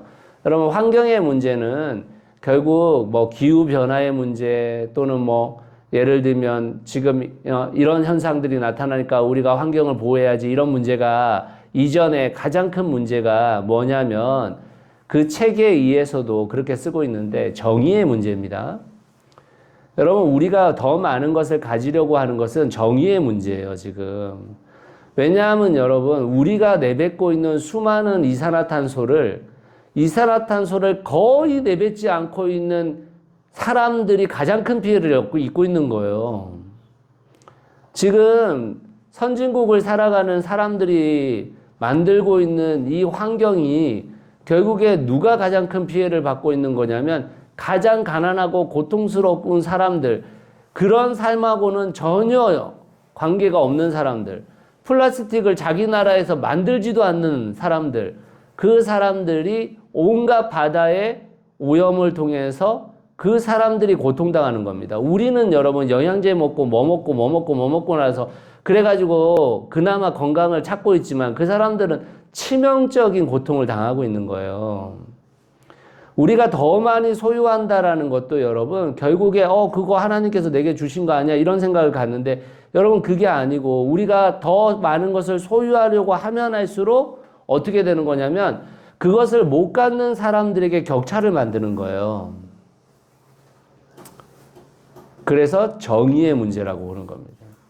여러분 지금 우리가 읽고 있는 이 성경행이 여러분 지금 일반적인 지금 우리가 살아가는 세상 속에서는 이런 문제들이 아무것도 문제가 되지 않아요. 그렇죠. 경쟁을 통해 가지고 내가 세상의 방식 속에서 다른 이들보다 우위에 서서 누리고 있는 게 무슨 문제입니까? 에? 오히려 잘했다고 칭찬을 받는 문제지. 그렇지 않아요. 그런데 지금 성경은 그걸 뒤집고 있는 거예요. 성경은. 우리의 삶의 태도와 방식이 바뀌지 않으면요, 우리는 끊임없이 어려움을 겪게 될 겁니다. 그 어려움이 뭐 그냥 세상 속에서의 고난받는다? 이건 그냥 원래 고난받는 거고요. 그 어려움이 뭐냐면 신앙에 대한 깊은 회의가 생겨요. 신앙에 대한.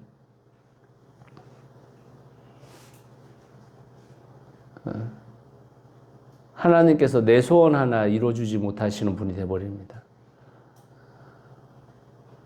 그래서 무서운 거예요. 그래서 결국 우리로 하여금 신앙을 떠나게 만듭니다. 신앙을. 아니 어쩌면 여러분 우리가 열심히 주일날은 예배드리고 있는지 모르지만 우리 신앙 떠나 있는 사람들도 많을 거예요. 신앙을 떠났다라는 게 뭐예요? 하나님의 그 방법을 받아들이지 않겠다라는 거거든요. 하나님의 방식하고 나는 관계없다고 생각하는 거거든요.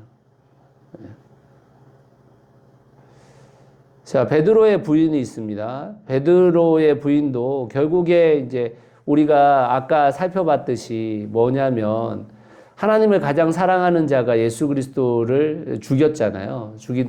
그거 비슷한 거예요.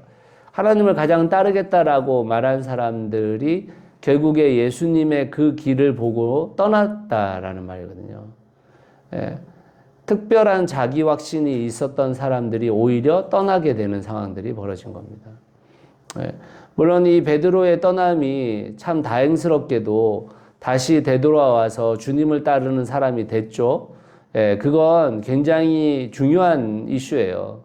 네, 예수님께서 네가 닭이 3번 울 때까지 나를 3번 부인하리라 이런 말들을 먼저 해주신 것은 어떻게 보면 충격 완화 효과일 수 있습니다. 충격 완화 효과. 이게 나에 대한 대단한 비참함을 경험하기보다는 내가 이렇게 연약한 존재였구나라는 것에 대한 인식, 그리고 이것에 대해서 예수님께서 이미 알고 계셨구나. 그럼에도 불구하고 나로 하여금 갈릴리에 가 있으라고 하셨구나. 그래서 그 첫사랑의 그 갈릴리의 장소에서 다시 나를 회복시키시는구나. 이런 관계의 형성을 위한 초기 단계의 중요한 이슈일 수도 있습니다. 그래서 우리가 사실 어떠한 넘어짐에 있어서 과도한, 소위 그 넘어짐에 대해서 과도하게 실망하고 이런 것도요, 사실은 교만이에요. 우리 얼마든지 넘어질 수 있어요. 우리 얼마든지 쓰러질 수 있고요. 실수할 수 있고 실패할 수 있습니다. 그래서 그게 나 자신에게도 그렇지만 여러분, 우리 다른 사람들에게도 마찬가지예요. 저는 여러분 이 삶을 우리가 같이 살아가면서 느껴지는 게 뭐냐면, 여러분 그게 내 진심이 아닌데 그 말이 나갈 때가 있어요. 근데 그게 꼭 누군가에게 상처를 입히거든요. 그게. 그래서 여러분 나도 그럴 수 있기 때문에 항상 그렇게 해서 상처를 입은 것에 대해서 여러분 빨리 하나님 앞에서 해결하세요. 괜찮아요. 그럴 수 있습니다. 그럴 수 있어요. 어떤 것에 대해서 실망할 수 있고 어떤 것에 대해서 상처 입을 수 있습니다. 그런데 여러분 우리가 거기에 너무 머물러 있으면 안 돼요. 빨리 딛고 일어서야 돼요. 여기 거기에 여러분 붙잡혀 있으면, 발목 잡혀 있으면 못 가요. 하나님의 나라를 이루고 뭐 하나님의 뜻대로 행하고 이런 거는 여러분 전혀 갈 수가 없습니다. 발목 잡히지 마세요, 거기에. 그냥 여러분, 그럴 수 있다. 나도 그럴 수 있었다. 나도 그럴 때 있었다. 이렇게 인정하고 가야 돼요. 그런 것 때문에 너무 크게 상처받지 않았으면 좋겠습니다. 제가 엊그저께 하고 이렇게 뭐 하나복 그 일들 하면서 제가 지금 계속 질문 받는다고 했잖아요. 저하고 아주 친한 목사님이 하나복 키맨 그 카톡에다 이렇게 올렸어요. 김영구 목사님한테. 대복 목사님, 가만히 있으시면 안 돼요. 저렇게 말하는 사람들 가만 놔두면 안 됩니다. 저것 때문에 여러분 뭐 구더기 무서워서 장 못 담그는 일 벌어질까 두려워요. 막 이런 말 썼어요. 그러니까 그래서 제가 그 밑에다가 제가 먼저 댓글을 달았는데, 저하고 아주 친한 목사여가지고, 목사님 장은 이미 담궈졌으니까 맛이 깃드나 안 깃드나 좀 기다려 봅시다, 이렇게 제가 적었어요. 김영우 목사님이 그 밑에 뭐라고 적었냐면 이렇게 적었어요. 이런 거 없이 갈 거라고 생각도 하지 마. 다 그런 거야. 이렇게 얘기하시더라고요. 네. 여러분, 우리가 다 그런 거예요. 어쩔 수 없어요, 여러분. 우리가 인간 사회에서 우리가 완벽한 인생이 아니기 때문에 다른 사람을 통해서 어떤 말들에 통해서 어떤 행동에 대해서 상처받아요. 근데 여러분, 거기에 매여 있으면 안 돼요. 그건 여러분, 그분의 진심이었는지 아니었는지도 헷갈릴 수 있어요. 왜냐하면 우리는 진심이 아닌데 나올 때가 있어요. 그런 말들이. 그러니까 여러분, 그런데 너무 신경 쓰면 안 돼요. 거기에 신경 쓰면 여러분 머리만 아파요. 그리고 여러분만 비참해져요. 그러실 필요가 없습니다. 근데 스스로 여러분이 주님 안에서 해결하시고 가셔야 돼요. 잘 가세요. 그리고 또 그런 말을 안 하고 여러분들을 아끼고 사랑해 주는 사람들하고 또 교제하세요. 거기 안에서 또 힘을 얻으시면 됩니다. 자, 그 다음에 겟세마네 기도가 있죠. 겟세마네 기도는 결국 기도의 본질이 뭐냐라는 것에 대해서 우리에게 물음표를 던져주고 있는 겁니다. 기도라는 것은 내 삶에서 내가 원하는 것을 이루어내기 위한 게 아니에요. 내 욕망을 관철시키려고 하는 게 기도가 아닙니다. 제가 아까 말씀드렸지만 여러분, 그 욕망의 관철은 어린애 때나 하는 거예요. 어린애 때나. 신앙의 연수가 10년, 20년, 막 30년 이렇게 가고 있는데 여전히 내 욕망을 관철시키는 기도를 하고 있다? 그럼 그거 되게 어리석은 일이에요. 예. 나의 원대로 마옵시고 아버지의 뜻대로 하옵소서가 기도의 정석인 거예요. 기도의 정석. 그리고 여러분, 우리가 이런 생각 많이 해요. 많은 분들이요. 지금 내가 나이가 들고 이제 좀 몸도 불편하고 이러니까 이제 내가 이제 젊은 사람들한테 넘겨주고 자 빨리 이제 그만둬야지 이런 생각 갖는데 여러분 성경은 전혀 그걸 지지하지 않습니다. 여러분 성경의 위인들 보세요. 아브라함 120세에 시작했어요. 모세 80세에 시작했죠. 네? 그러니까 여러분 우리가 신앙의 연수가 높아질수록 주님 앞에 갈 날이 얼마 안 남은 거잖아요. 그러니까 우리가 더 힘쓰고 애써서 하나님 앞에 헌신할 생각을 해야 되는데 그건 난 못하겠다. 그 말씀은 나한테는 해당되지 않는 것 같아. 뭐 이런 말들이 여러분 사단이 여러분들에게 심어주는 마음이에요. 우리가 결국 하나님의 나라를 이루는 것은요. 나이가 들면 들수록 더 성숙하게 해나가야 되는 일들인 거예요. 해나가야 되는 거예요. 끝까지 우리가 가야 되는 일들인 거거든요. 끝까지.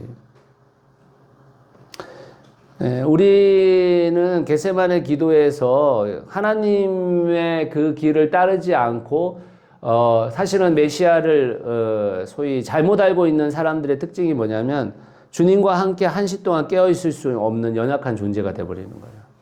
그러니까 깨어있는 존재로 살아가지 못하는 겁니다. 그냥 죽은 존재로 살아가는 거예요. 그러니까 마태복음이 왜 이게 굉장히 위험한 복음서냐면 사실은 이제 야고보서하고 딱 밀접한 관계를 맺고 있잖아요. 행함이 없는 믿음은 죽은 믿음이다라는 것을 절대적으로 지지하는 복음서가 마태복음입니다. 마태복음. 그러니까 제가 그렇게까지 말씀드렸었는데 바울 서신에 오해한 사람들을 위해서 쓰여진 서신서가 야고보서, 복음서가 마태복음입니다. 믿음으로 구원받는다라는 것에 관련되어져서 오해한 사람들에게 쓰여진 복음서가 마태복음, 서신서가 야고보서입니다. 그것을 우리가 보통 그렇게 신학계에서는 이야기하고 있는 거거든요. 네. 자, 제가 예수님의 잡히시는 상황에서 유다의 이야기들은 이미 했습니다. 그래서 여러분들 한번 보시면 좋을 것 같고요. 거기에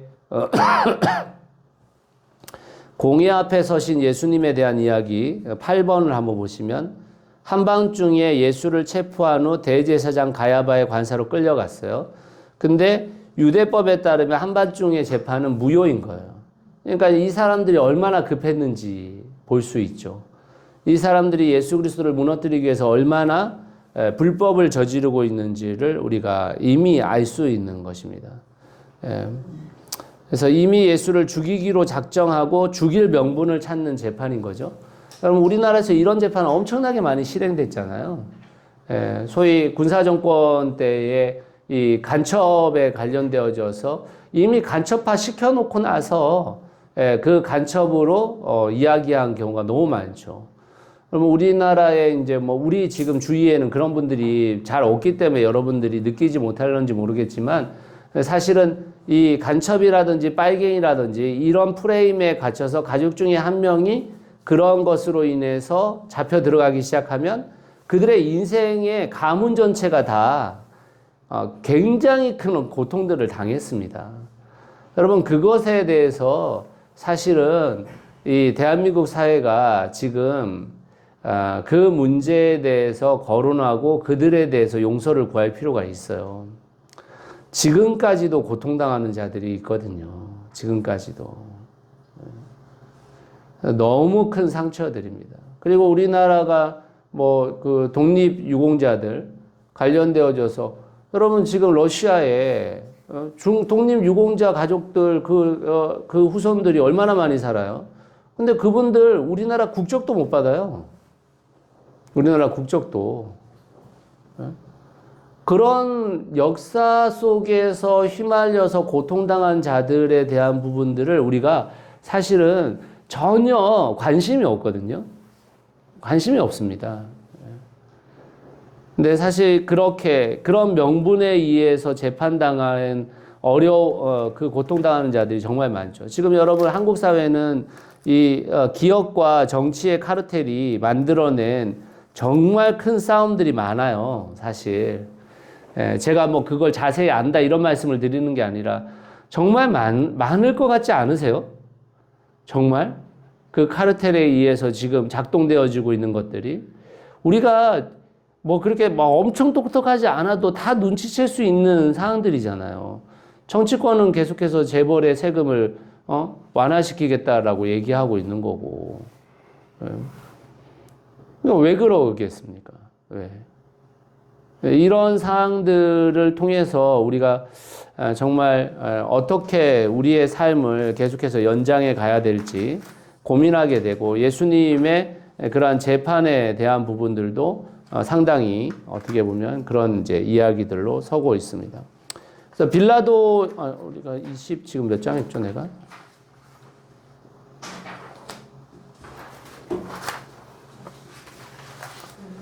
그죠? 네. 예, 예.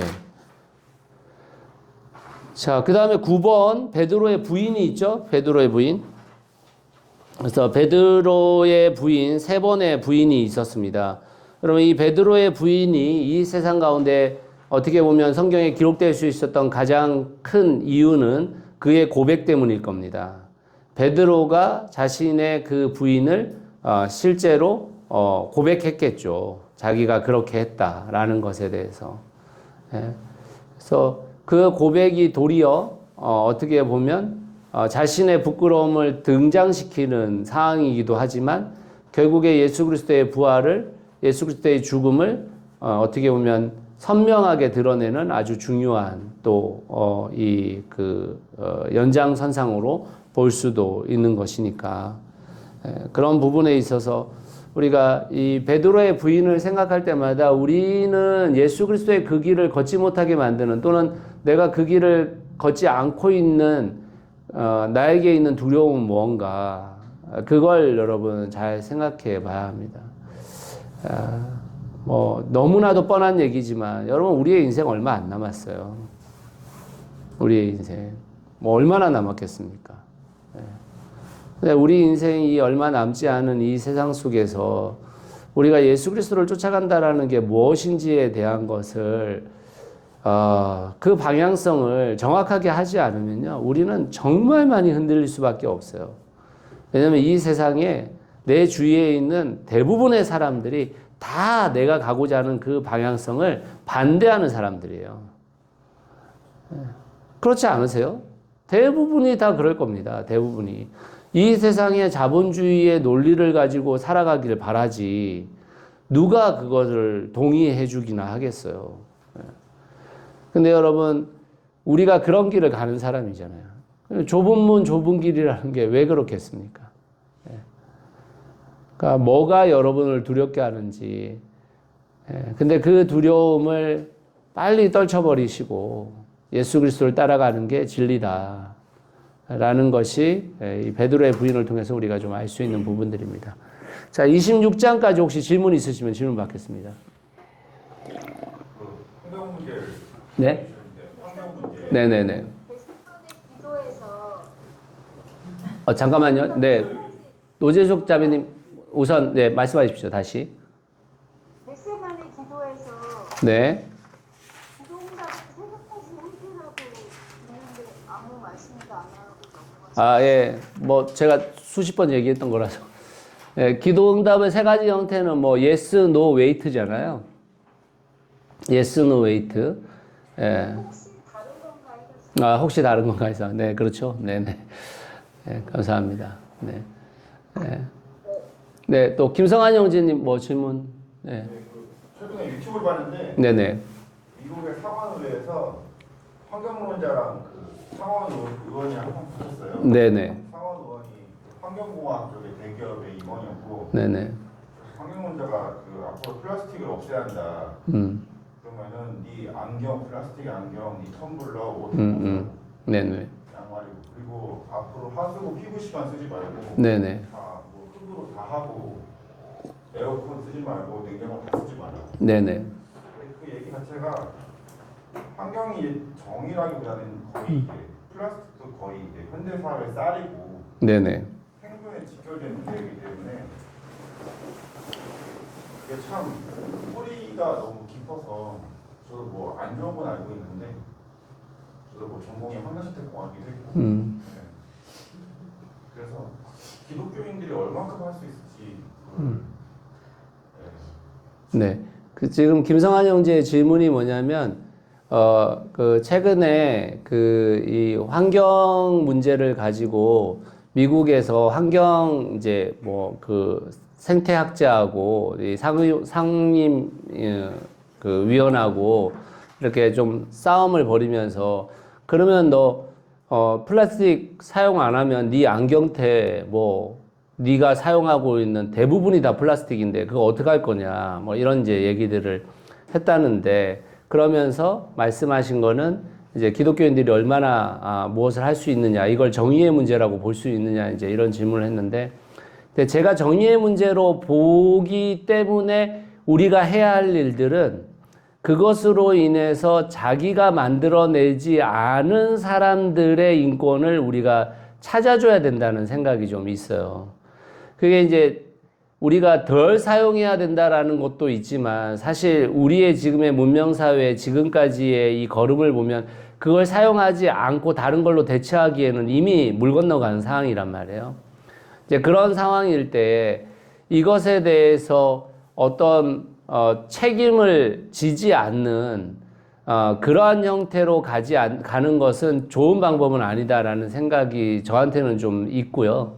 그래서 결국에 그거를 좀 아끼고 뭐 이런 것들도 필요하지만 그로 인해서 고통당하는 자들에 대한 대가를 우리가 치러야 되는 게 아닌가 이런 부분들에 대해서 좀 더 고민이 있는 겁니다. 예. 사실 뭐 저도 지금 뭐 제 사용하는 것 중에 플라스틱이 얼마나 많겠어요, 솔직히. 예, 당장 내가 뭐 오늘 PT병 하나 사용하지 않는다고 해가지고 제가 플라스틱을 사용하지 않고 있는 게 아니잖아요. 그래서 좀 그런 면에 있어서 어떻게 해낼 수 있을까 이런 고민들 그런 것들을 좀 생각해 보게 됩니다. 근데 사실 김성환 형제 말씀대로 우리가 지금 이미 이렇게 저질러 놓은 이 세상 속에서 사실은 뭔가를 한다는 것 자체가 정말 이런 말 쓰기 싫지만 정말 바닷물에 설탕 한 포대 붓는 거하고 비슷한 그런 느낌이어서 참 어렵기도 합니다. 어렵기도.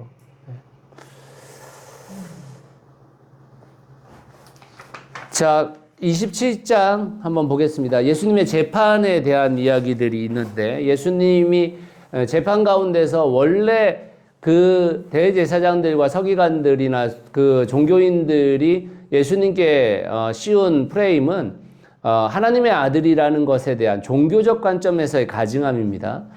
그런데 그걸로는 투석밖에 돌로 던져서 죽이는 것밖에 되지 않기 때문에 나무에 매달려 죽이는 형태로 가려면은 정치범으로서의 예수 그리스도를 드러내야 되기 때문에 로마와 결탁이 이루어졌고 빌라도 앞에 끌고 간 겁니다.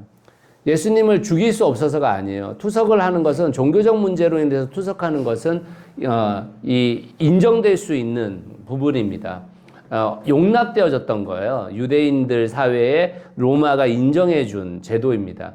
그런데 그렇게 한 것이 아니라 신명기 21장 23절 말씀에 나무에 달려 죽은 자는 하나님으로부터 저주받은 자다라는 것에 대해서 프레임을 씌우기 위해서 이 나무에 달리는 죽임을 요구시킨 겁니다. 그래서 유대인의 왕으로서의 예수 그리스도의 죄명을 쓰게 된 거죠.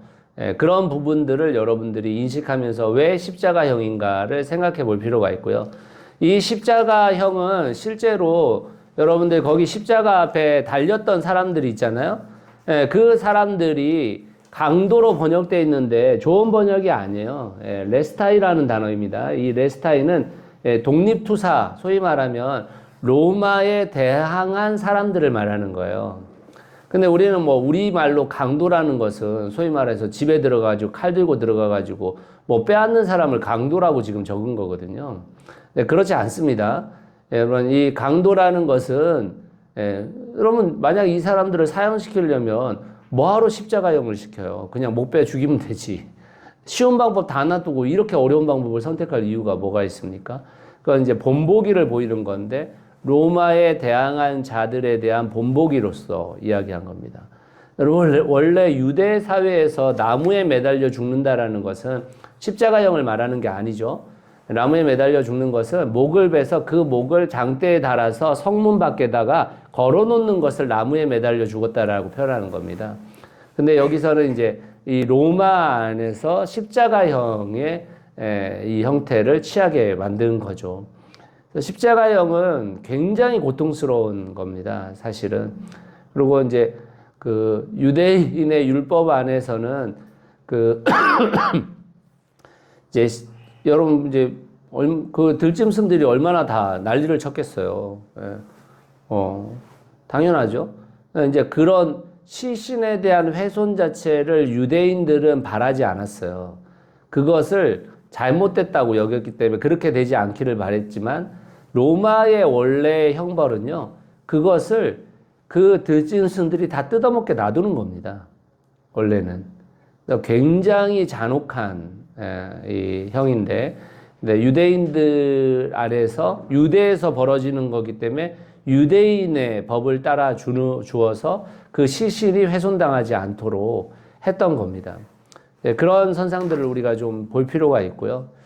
자, 그 다음에 유다의 뉘우침에 대해서는 제가 아까 설명을 드렸습니다. 자, 빌라도 앞에 섰는데요. 이제 이 빌라도만큼 사실은 불쌍한 사람이 없잖아요. 전 세계 2000년 역사 동안에 매주 주일마다 욕먹고 있는 인간인데, 근데 사실은 성경은 그걸 지지하지 않아요. 특히 마태복음은 빌라도가 손을 씻었다라고 말하고 그 죽음에 있어서 책임지지 않겠다라고 얘기하고 나는 그렇게 이 사람이 죽을 만한 사람이 아니다라는 것을 밝히잖아요. 그런데 여러분, 우리가 갖고 있는 이 학습이라는 게 얼마나 무서운 거냐면요. 빌라도에게 고난받으사 그 한마디 때문에 사실은 빌라도가 그 죽음에 책임이 있다고 생각하는 거예요. 그렇지 않습니다, 지금. 본문은 그렇게 기록하고 있는 게 아니잖아요. 그리고 유대인들이 실제로 그 죽음에 대한 책임을 자기들이 받겠다고 얘기하잖아요. 사실 그 한마디, 성경에 나오는 그 한마디 때문에 사실 히틀러가 유대인들을 학살하는 것에 가장 결정적인 원인이 된 겁니다. 그게.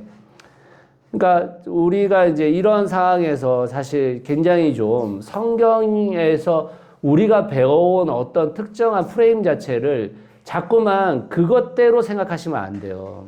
그것대로. 그러니까 자꾸 다시 생각해보고 상고해봐야 되는데 우리는 아무렇지도 않게 지금 그렇게 얘기하고 있는 거거든요. 빌라도는 너무나 얼마나 억울하겠어요. 사실은 이 한국의 개신교인들 다 죽이고 싶을 거야. 내가 생각할 때. 아니 그렇지 않겠습니까? 지금 얼마 동안 지금 매번 주일마다 이게 고백되고 있는 거 아닙니까? 자, 고난당하는 예수님 있고 처형당하는 예수님 있습니다. 처형당하는 예수님에게 있어서 이 구레네 시몬이 오리증지법에 걸린 건데, 이 오리증지법이라는 것은 이제 오리를 걷게 하는, 죄인에게도 오리 이상을 걷게 하지 말라 이런 겁니다. 그런 것에 있어서 이제 예수님의 그 걸음에 있어서 오리가 넘어가면서 결국에 이제 대타로 쓰임 받은 건데, 근데 여러분 이 구레네 시몬은 성경에 2번이나 기록돼요. 로마서 16장 13절에도 마가복음 15장 21절에도 이후에 구레네 시몬이 어떻게 보면 초대교회 구성원이 됐다라는 것을 밝힐 수 있는 아주 중대한 그러한 기록들이 남아있는 사항들입니다. 결국 억지로 그 죄를 십자가를 지기는 했지만 그 억지가 결국에는 이로 인해서 예수 그리스도의 죽음을 가장 가까이에서 보게 된 사람이 되었고, 그 죽음을 본 한 인생으로서 예수 그리스도를 믿게 되어지고 예수 그리스도를 따르게 되어진 한 사람이 됐다라는 거예요. 그런 것들이 결국 굉장히 중요한 우리에게 가르침이라고 할 수 있습니다. 자, 그 다음에 여러분 그 뒷장에 7번 한번 보세요. 레스타인은 제가 말씀드렸고, 하나님의 아들됨을 이적을 통해 보여달라고 조롱하는 사람들이 있는데, 근데 예수님은 죽기까지 하나님께 순종하심을 통해 하나님의 아들됨을 주셨죠. 사람들이 볼 때는 너무나 어리석었지만 이는 사람들의 지혜보다 더 지혜롭고, 사람들이 볼 때는 너무나 무력하지만 그 무력하는 사람들의 강함보다 더 강했습니다. 그러니까 결국은 우리가 지혜롭다고 여기고 있는 것이 지혜롭지 않고 우리가 강하다고 생각하는 것이 강하지 않다라는 말인 거예요. 예수 그리스도의 지혜로움과 우리의 지혜로움은 너무 다르다라는 거예요. 우리의 지혜로움은 결국 그 온갖 머리를 써가지고 무엇인가를 더 큰 것을 차지하는 것이지만 예수 그리스도의 이 지혜는 그런 게 아니라는 겁니다, 지금. 참 우리가 예수 믿기 힘들어요. 예. 이 세상에서 예수님 믿기 어렵고 예수님 따르기 어려워요. 예. 그 어려움은 사실은 우리에게 어떤 고난이 있어서라기보다는 우리가 이미 교육받고 이미 가지고 있는 가치관 자체가 예수님을 따라가는 데 있어서 너무나도 걸림돌이 많아요. 너무나도. 자, 그 뒤에 이제 죽임당하신 예수님이 계시죠? 예. 예수 그리스도의 죽임당함에 있어서 이방 사람 백부장의 고백이 있습니다. 이것은 두 가지 의미가 있어요. 마태복음이 유대인들에게 쓰여져 있으니까 유대인들 너희가 아니라 이방인 백부장이 그를 메시아로 고백하지 않냐. 이런 이제 유대인들에 대한 경고성. 그 다음에 두 번째는 뭐가 있냐면 이 마태복음이 쓰여진 시기를 생각하면은 이방인 선교가 계속 이루어지고 있었던 때잖아요. AD 80년이니까 줄기차게 바울을 비롯한 많은 어떻게 보면 사도들과 또 복음 전하는 자들이 이방인 선교를 시작했을 때란 말이에요. 근데 이방인 선교에 있어서 가장 큰 걸림돌은 로마였습니다. 예, 그렇잖아요. 근데 로마가 인정하는 사람들이 예수 그리스도를 메시아로 인정하고 있죠. 예. 그러니까 결국에 예수 그리스도는 로마의 백부장이 인정한 사람이야 이런 말이에요. 그런 게 성경에 한 3-4군데 나와요. 3-4군데. 예. 그래서 바울의 어떻게 보면 선교 가운데서도 계속 누가 돕냐면 로마 사람들이 도와요. 예. 그런 기록들을 남겨놓은 이유는 어디 가서도 복음이 전달되어질 때에 그 복음 자체가 로마 사람들이 반대하거나 로마 사람들이 거부한 게 아니었다라는 것에 대한 명백한 증거들이 좀 필요했던 겁니다. 그래서 이런 언어들을 성경에 계속해서 기록된 것으로 우리가 볼 수 있습니다. 자, 그 다음에 이제 아리마대 요셉도 나오죠. 그러니까 그 위기 속에서 진짜 용기 있는 자들이 나오는 거예요. 용기 있는 자들이. 아리마대 요셉도 마찬가지죠. 그럼 마찬가지입니다. 교회도 마찬가지예요. 그 위기 속에서 용기 있는 자들이 나오는 거예요. 위기 속에서. 평상시에는 그 신앙을 판단하기가 어려워요. 왜냐하면 뭐 우리가 판단할 만한 이유가 별로 없으니까. 그런데 정말 위기가 닥치면 그 가운데서 그 신앙이 드러나지는 거거든요. 이 아리마대 요셉도 그렇고 니고데모도 그렇고 그리고 또 우리가 아까 봤던 구레네 시몬도 그렇고 그런 위기 속에서 등장하게 되어지는 하나님의 사람들이 생겨지는 것이고 결국 그 위기 안에서 하나님을 끝까지 따르는 자들이 또 하나님의 사람으로 복귀하게 되는 것입니다. 그래서 우리의 위기가 결국에는 하나님께서 우리에게 주신 기회이기도 하다 이런 겁니다. 제가 이번 주 주일 설교가 이제 그 풍삼초 마지막이잖아요. 그럼 이제 뭐 우리가 5가지로 받아들인다 이런 얘기를 하잖아요. 여러분 우리는 기회라는 걸 이렇게 생각해요. 많은 사람들이 이번에 기회가 왔다 이렇게 생각해요. 어떤 기회가 찾아왔다고. 근데 여러분 그렇지 않습니다. 기회는 우리 가운데 늘 있었어요. 그런데 우리가 결단하지 않았던 거예요. 그러니까 결국 우리 주위에는 계속 기회는 있었어요. 하나님을 따를 기회, 하나님을 믿을 기회, 하나님의 방법대로 살 기회. 여러분 우리의 기회가 얼마든지 있었어요. 그런데 우리가 결단하지 않은 거였거든요. 그러니까 그 결단을 해야 될 때를 찾은 겁니다. 사실 기회라는 것은. 그래서 여러분들이 그 기회를 놓치면 안 돼요. 우리의 인생 가운데서 그러한 기회들이 찾아왔다라고 생각되어지고 그때 결단해야 될 순간이 왔었을 때 여러분 결단해야 돼요. 그거 없이 못 갑니다. 하나님의 나라, 뭐 하나님의 통치 받아들이는 거 이런 거 못 가요. 그 결단할 때 그때 나도 결심하면 해야 되는 거예요. 자, 그 다음에 무덤을 지키는 병사들에 의해서 시체 도난설에 대한 이야기들이 결국에 세상 가운데 퍼지게 되어지는데 여러분 잘 보세요. 여러분 시체 도난설, 그 다음에 예수 기절설, 그 다음에 예수 부활설 세 가지의 설이 그 당시에도 존재하고 있었습니다. 자, 그런데 여러분 이 가운데 예수 부활설이 지금 우리까지 왔잖아요. 이거 어떻게 왔을까요, 여러분? 더 납득이 쉬워서 왔을까요? 더 동의되어지는 게 있어서? 전혀 아닙니다, 여러분. 이게 왜 왔는지를 여러분이 기억하셔야 돼요. 결국에는 예수 부활 주장하는 사람들이 그 부활을 경험한 사람처럼 살았기 때문에 여기까지 온 거예요. 예수 부활이 지금의 우리에게까지 이 믿음으로 전이 된 이유는 뭐냐면 그 예수 부활을 믿는 사람들이 부활을 믿는 사람처럼 살았기 때문인 거예요. 네? 여러분 부활을 믿는다라는 게 뭐예요? 결국에 이 세상이 끝이 아니다라는 거잖아요. 이 세상이. 여러분 이 세상이 끝이 아니다라는 사람들의 삶의 형태가 뭐였냐면 사도행전 2장이었어요. 유무상통의 삶이었어요. 근데 그들의 유무상통의 삶은 사실은 빨리 끝났죠. 왜 빨리 끝났냐면 임박한 종말론을 믿었기 때문입니다. 예수 그리스도가 본인들이 살아있는 동안에 오실 거라고 믿었어요. 그러니까 자신들의 인생에서 필요한 것들을 다 내어줘도 괜찮다라는 생각을 가졌겠죠. 근데 소비는 계속되어지는데 재물은 한정되어져 있죠.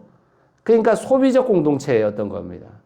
그래서 여러분 생산적 공동체를 이루려고 하는 이유가 뭐냐면 결국에는 유무상통의 삶이 끝까지 가려면 생산적 공동체여야 돼요. 예수님이 언제 오실지 모르니까. 근데 여러분 그 사람들이 부활을 믿는 사람들이 부활을 믿는다라는 것이 이 세상의 끝이 아니고 저 하늘이 있다, 세상이 있다, 하나님의 나라가 있다라고 믿었기 때문인 거예요. 그러면 여러분 이 사람들이 선택하는 건 무슨 삶이냐면 세상의 보화를 쌓아두는 삶을 살겠습니까? 하늘의 보화를 쌓아두는 삶을 살겠습니까? 거기가 끝이 아닌데? 그러니까 여러분 하늘의 보화를 쌓아두는 삶을 산 거예요. 그게 약자를 돌보고 소자를 예수 그리스도처럼 여기고 나그네를 환대하고 그 삶을 왜 살았느냐? 하늘의 보화를 쌓아두는 삶이었기 때문에 그런 거예요. 부활을 믿는다라는 것은 다시 말하면 이 세상의 끝이 아니라는 거잖아요, 지금. 근데 우리는 이 세상의 끝인 것처럼 살거든요. 이 땅에 보화를 쌓아두는 것을 마치 대단한 것인 것 양 살고 있는 거거든요. 하늘의 보화를 쌓으라고 주님께서 그렇게 얘기를 했는데도 불구하고 이 땅의 보화를 쌓는 거에 관심이 우리에게는 집중되어져 있는 겁니다. 결국 부활이 우리의 지금의 시간까지 올 수 있었던 가장 큰 이유는 무엇이냐면 부활을 살아낸 사람들이 있었기 때문인 겁니다. 부활을. 우리 이 시대에 부활을 믿지 않는 사람들이 수두룩 빽빽하잖아요. 우리의 주위에 있는 우리의 자녀들도 부활을 안 믿는다고 얘기하잖아요. 왜 안 믿겠어요? 왜 안 믿을까요? 부활을 믿고 있는 사람으로 살지 않는 거예요. 부활을 믿고 있는 사람으로. 근데 이 세상이 끝인 것처럼 살고 있는 거니까. 그러니까 우리의 자녀들이 부활을 어떻게 믿습니까? 우리의 주위에 있는 사람들이 부활을 어떻게 믿어요? 이 세상의 끝인 것 같이 다 살고 계시는 삶을 다 보고 있는데 못 믿어요, 여러분. 그건 그 사람들이 여러분 과거에 있는 사람들이 이성적으로 그걸 받아들일 수 있었거나 그것이 훨씬 더 유력한 설이었거나 이래서 믿은 게 아니에요. 이런 게 지금도 마찬가지입니다. 지금에야 여러분 부활에 대해서 변증론적으로 접근해 가지고 몇 가지 이렇게 이야기라도 할 수 있죠. 그때 그랬겠어요? 그때는 더더욱 아무것도 없었겠죠. 근데 어떻게 부활이 우리 손에까지 왔냐고요. 잘 알아야 됩니다. 결국 우리가 뭐 자녀들에게 신앙을 전수한다. 여러분 신앙을 전수한다라는 게 뭐예요? 부활신앙 전수하는 거예요. 부활신앙. 사실은 부활신앙이 핵심입니다. 부활신앙이. 자, 이 부활의 증거에 대해서 이야기할 때 부활의 첫 증인을 여인으로 두었습니다. 제가 이거 지난주인가 언제 한번 제가 설교 시간에 거론했나요? 하여튼 뭐 그랬던 것 같은데. 그러면 이건 대단한 거예요, 사실은. 예수님의 부활에 대한 기록을 지금 AD 80년이 마태복음이 기록하면서 그 50년이란 예수님이 죽으신 그때하고 그리고 성경이 기록된데 50년의 격차가 있단 말이에요. 이 격차 동안에 여러분 한번 생각해 보세요. 더 확실한 증거를 만들려면 여자들을 뺐어야 돼요. 여자들을 넣었으면 안 돼요. 거기에 제자들의 이름을 박았어야 돼요. 그런데 여인들을 그대로 두잖아요. 이게 여러분 진짜 자신 있는 거거든요.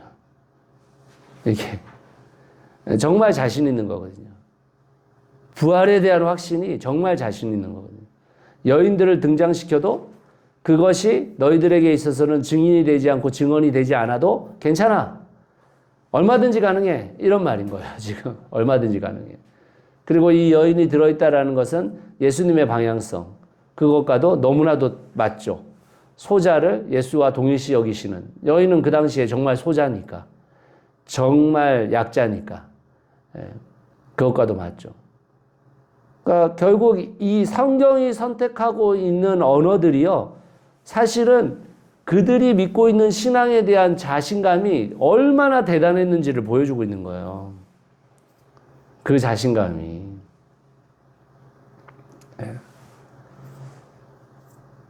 자, 그 다음에 마지막으로 예수님과 제자들의 만남이 있죠. 예수님께서 제자들에게 갈릴리로 가라고 하잖아요. 그 갈릴리는 예수님을 처음 만난 장소들이죠. 거기에서 예수 그리스도와 다시 만나게 되고 거기에서 다시 예수 그리스도를 믿게 되어지는 거죠. 그리고 나서 예수님께서 이제 마지막 절 19절 20절에 제자들에게 위임된 세 가지 사명이 있습니다. 너희는 가서 모든 족속으로 제자를 삼아 아버지와 아들과 성령의 이름으로 침례를 주고 내가 너희에게 분부한 모든 것을 가르쳐 지키도록 하라. 이 세 가지 사명이 있잖아요. 여러분 이걸 우리가 거기 너희라는 단어가 누군지가 이슈였어요. 과거에. 지금도 여러분 이 문제를 그렇게 생각하는 분들이 있어요. 예를 들면 권한의 문제를 두고 있는 거거든요. 그러니까 이 세 가지 사명에 대해서 세례, 침례, 그건 목회자만 줄 수 있어 이렇게 말하는 사람들이 있잖아요. 여러분 그러면 성도들한테 전도시키면 안 돼요. 전도도 목회자가 해야지 다. 그렇잖아요. 이 세 가지 사명 중에서 어떻게 쏙 빼가지고 침례하고 세례만 목회자가 줄 수 있는 권한이 있다고 말하고 목회자 수익권이라고 얘기하고 그럴 수가 있어요. 나머지 것도 그럼 지가 다 하지? 나머지 거는 또 성도들이 다 해야 된다고 말하면서 또 침례나 세례만은 또 그렇지 않다고 얘기하는 거 아닙니까? 그러니까 여러분 일관성이 없어요. 지금 한국교회의 가장 큰 문제는 일관성이 없는 겁니다. 자기가 말하고 있는 것과 그 다음에 말하는 것이 일관성이 없어요. 이게 굉장히 큰 불리함을 가져다 주는 건데도 여전히 그 일관성 없음을 또 주장합니다. 그냥 막무가내예요. 막무가내. 어떻게 보면 너무 웃겨요. 막무가내입니다. 막무가내. 뭐 이렇게 이성적 설득이나 이런 게 안 통해요. 그냥 막무가내입니다. 그래서 그 너희가 우리 모두를 이야기하는 것이다. 물론 이제 침례나 세례나 이런 것들을 아무렇게나 막 주기 시작하면은 굉장히 질서가 없어지니까 그런 부분에 있어서는 또는 목회자들을 통해서 또는 목자들을 통해서 이렇게 같이 주고도 하고 이렇게 하잖아요. 이제 우리가 근데 그게 뭐 목회자에게만 주어진 권한이다, 뭐 축도도 목회자에게 주어진 것이다, 뭐 이런 말 하는 것 자체가 진짜 성경의 일관성을 전혀 없이 이야기하고 있는 겁니다. 예, 정말 조심스럽죠. 예. 자, 거기에 가르쳐 지키게 하라는 것은 지키도록 가르치라는 거예요. 지키도록 가르치라는 겁니다. 예, 그냥 머릿속에 이거 지식 가르치라는 얘기가 아니에요. 지키도록 가르치라고 얘기하고 있는 것입니다. 그래서 예수 그리스도께서 너희와 함께 할 테니까 이 모든 것을 하나님께서 도우실 거니까 담대하게 해내라. 그게 이제 마태복음이 우리에게 주고 있는 메시지들입니다. 주님께서 우리에게 힘 주신다고 했어요. 주님께서 우리와 함께 하신다고 했어요. 그러면 이미 주님께서 그 약속을 우리에게 주셨는데, 그로 인해 여러분들은 뭐가 제일 하고 싶은 겁니까? 여러분들의 꿈은 뭐예요? 그게 하나님의 말씀과 관계가 있습니까? 아니면 세상의 가치를 갖고 가는 데 있습니까? 그 질문을 마태복음은 우리에게 던지고 있는 겁니다. 내가 너와 함께 할게. 내가 너에게 힘 줄게. 네가 하나님의 뜻대로 살 수 있도록 도울게 얘기하셨는데, 그럼에도 불구하고 우리의 꿈은 뭔지, 그럼에도 불구하고 우리의 소망은 뭔지, 그것을 성경은 질문하고 있는 겁니다. 네. 제가 준비한 건 여기까지고요. 네, 혹시 질문 있으면 질문 받겠습니다. 일단 그러면 세 가지 사명이 네네. 카톨릭에서는 사제관 주어진 건가요? 아닙니다. 카톨릭에도 사제에게만 주어져 있는 것은 아니고요. 이제 카톨릭은 조금 달라요. 카톨릭은 이제 이런 세 가지 사명뿐 아니라 그들이 정하고 있는 7가지 규례가 있습니다. 그거는 이제 사제가 할 수 있다고 여기는 건데, 결국 이제 이 카톨릭은 사제주의가 굉장히 강력하게 발현되어져 있기 때문에 사제 없이 일반 신앙인이 살아가기 어려워요. 그러니까 개신교는 그걸 뛰어넘어서 실제 사제주의를 주장을 깨트리고 나온 거니까, 오히려 그 자유함이 더 커져야 되는데, 그게 여전히 사제주의의 영향 속에서 여전히 계속해서 주장되어지고 있는 부분들이 있죠. 네. 그렇습니다.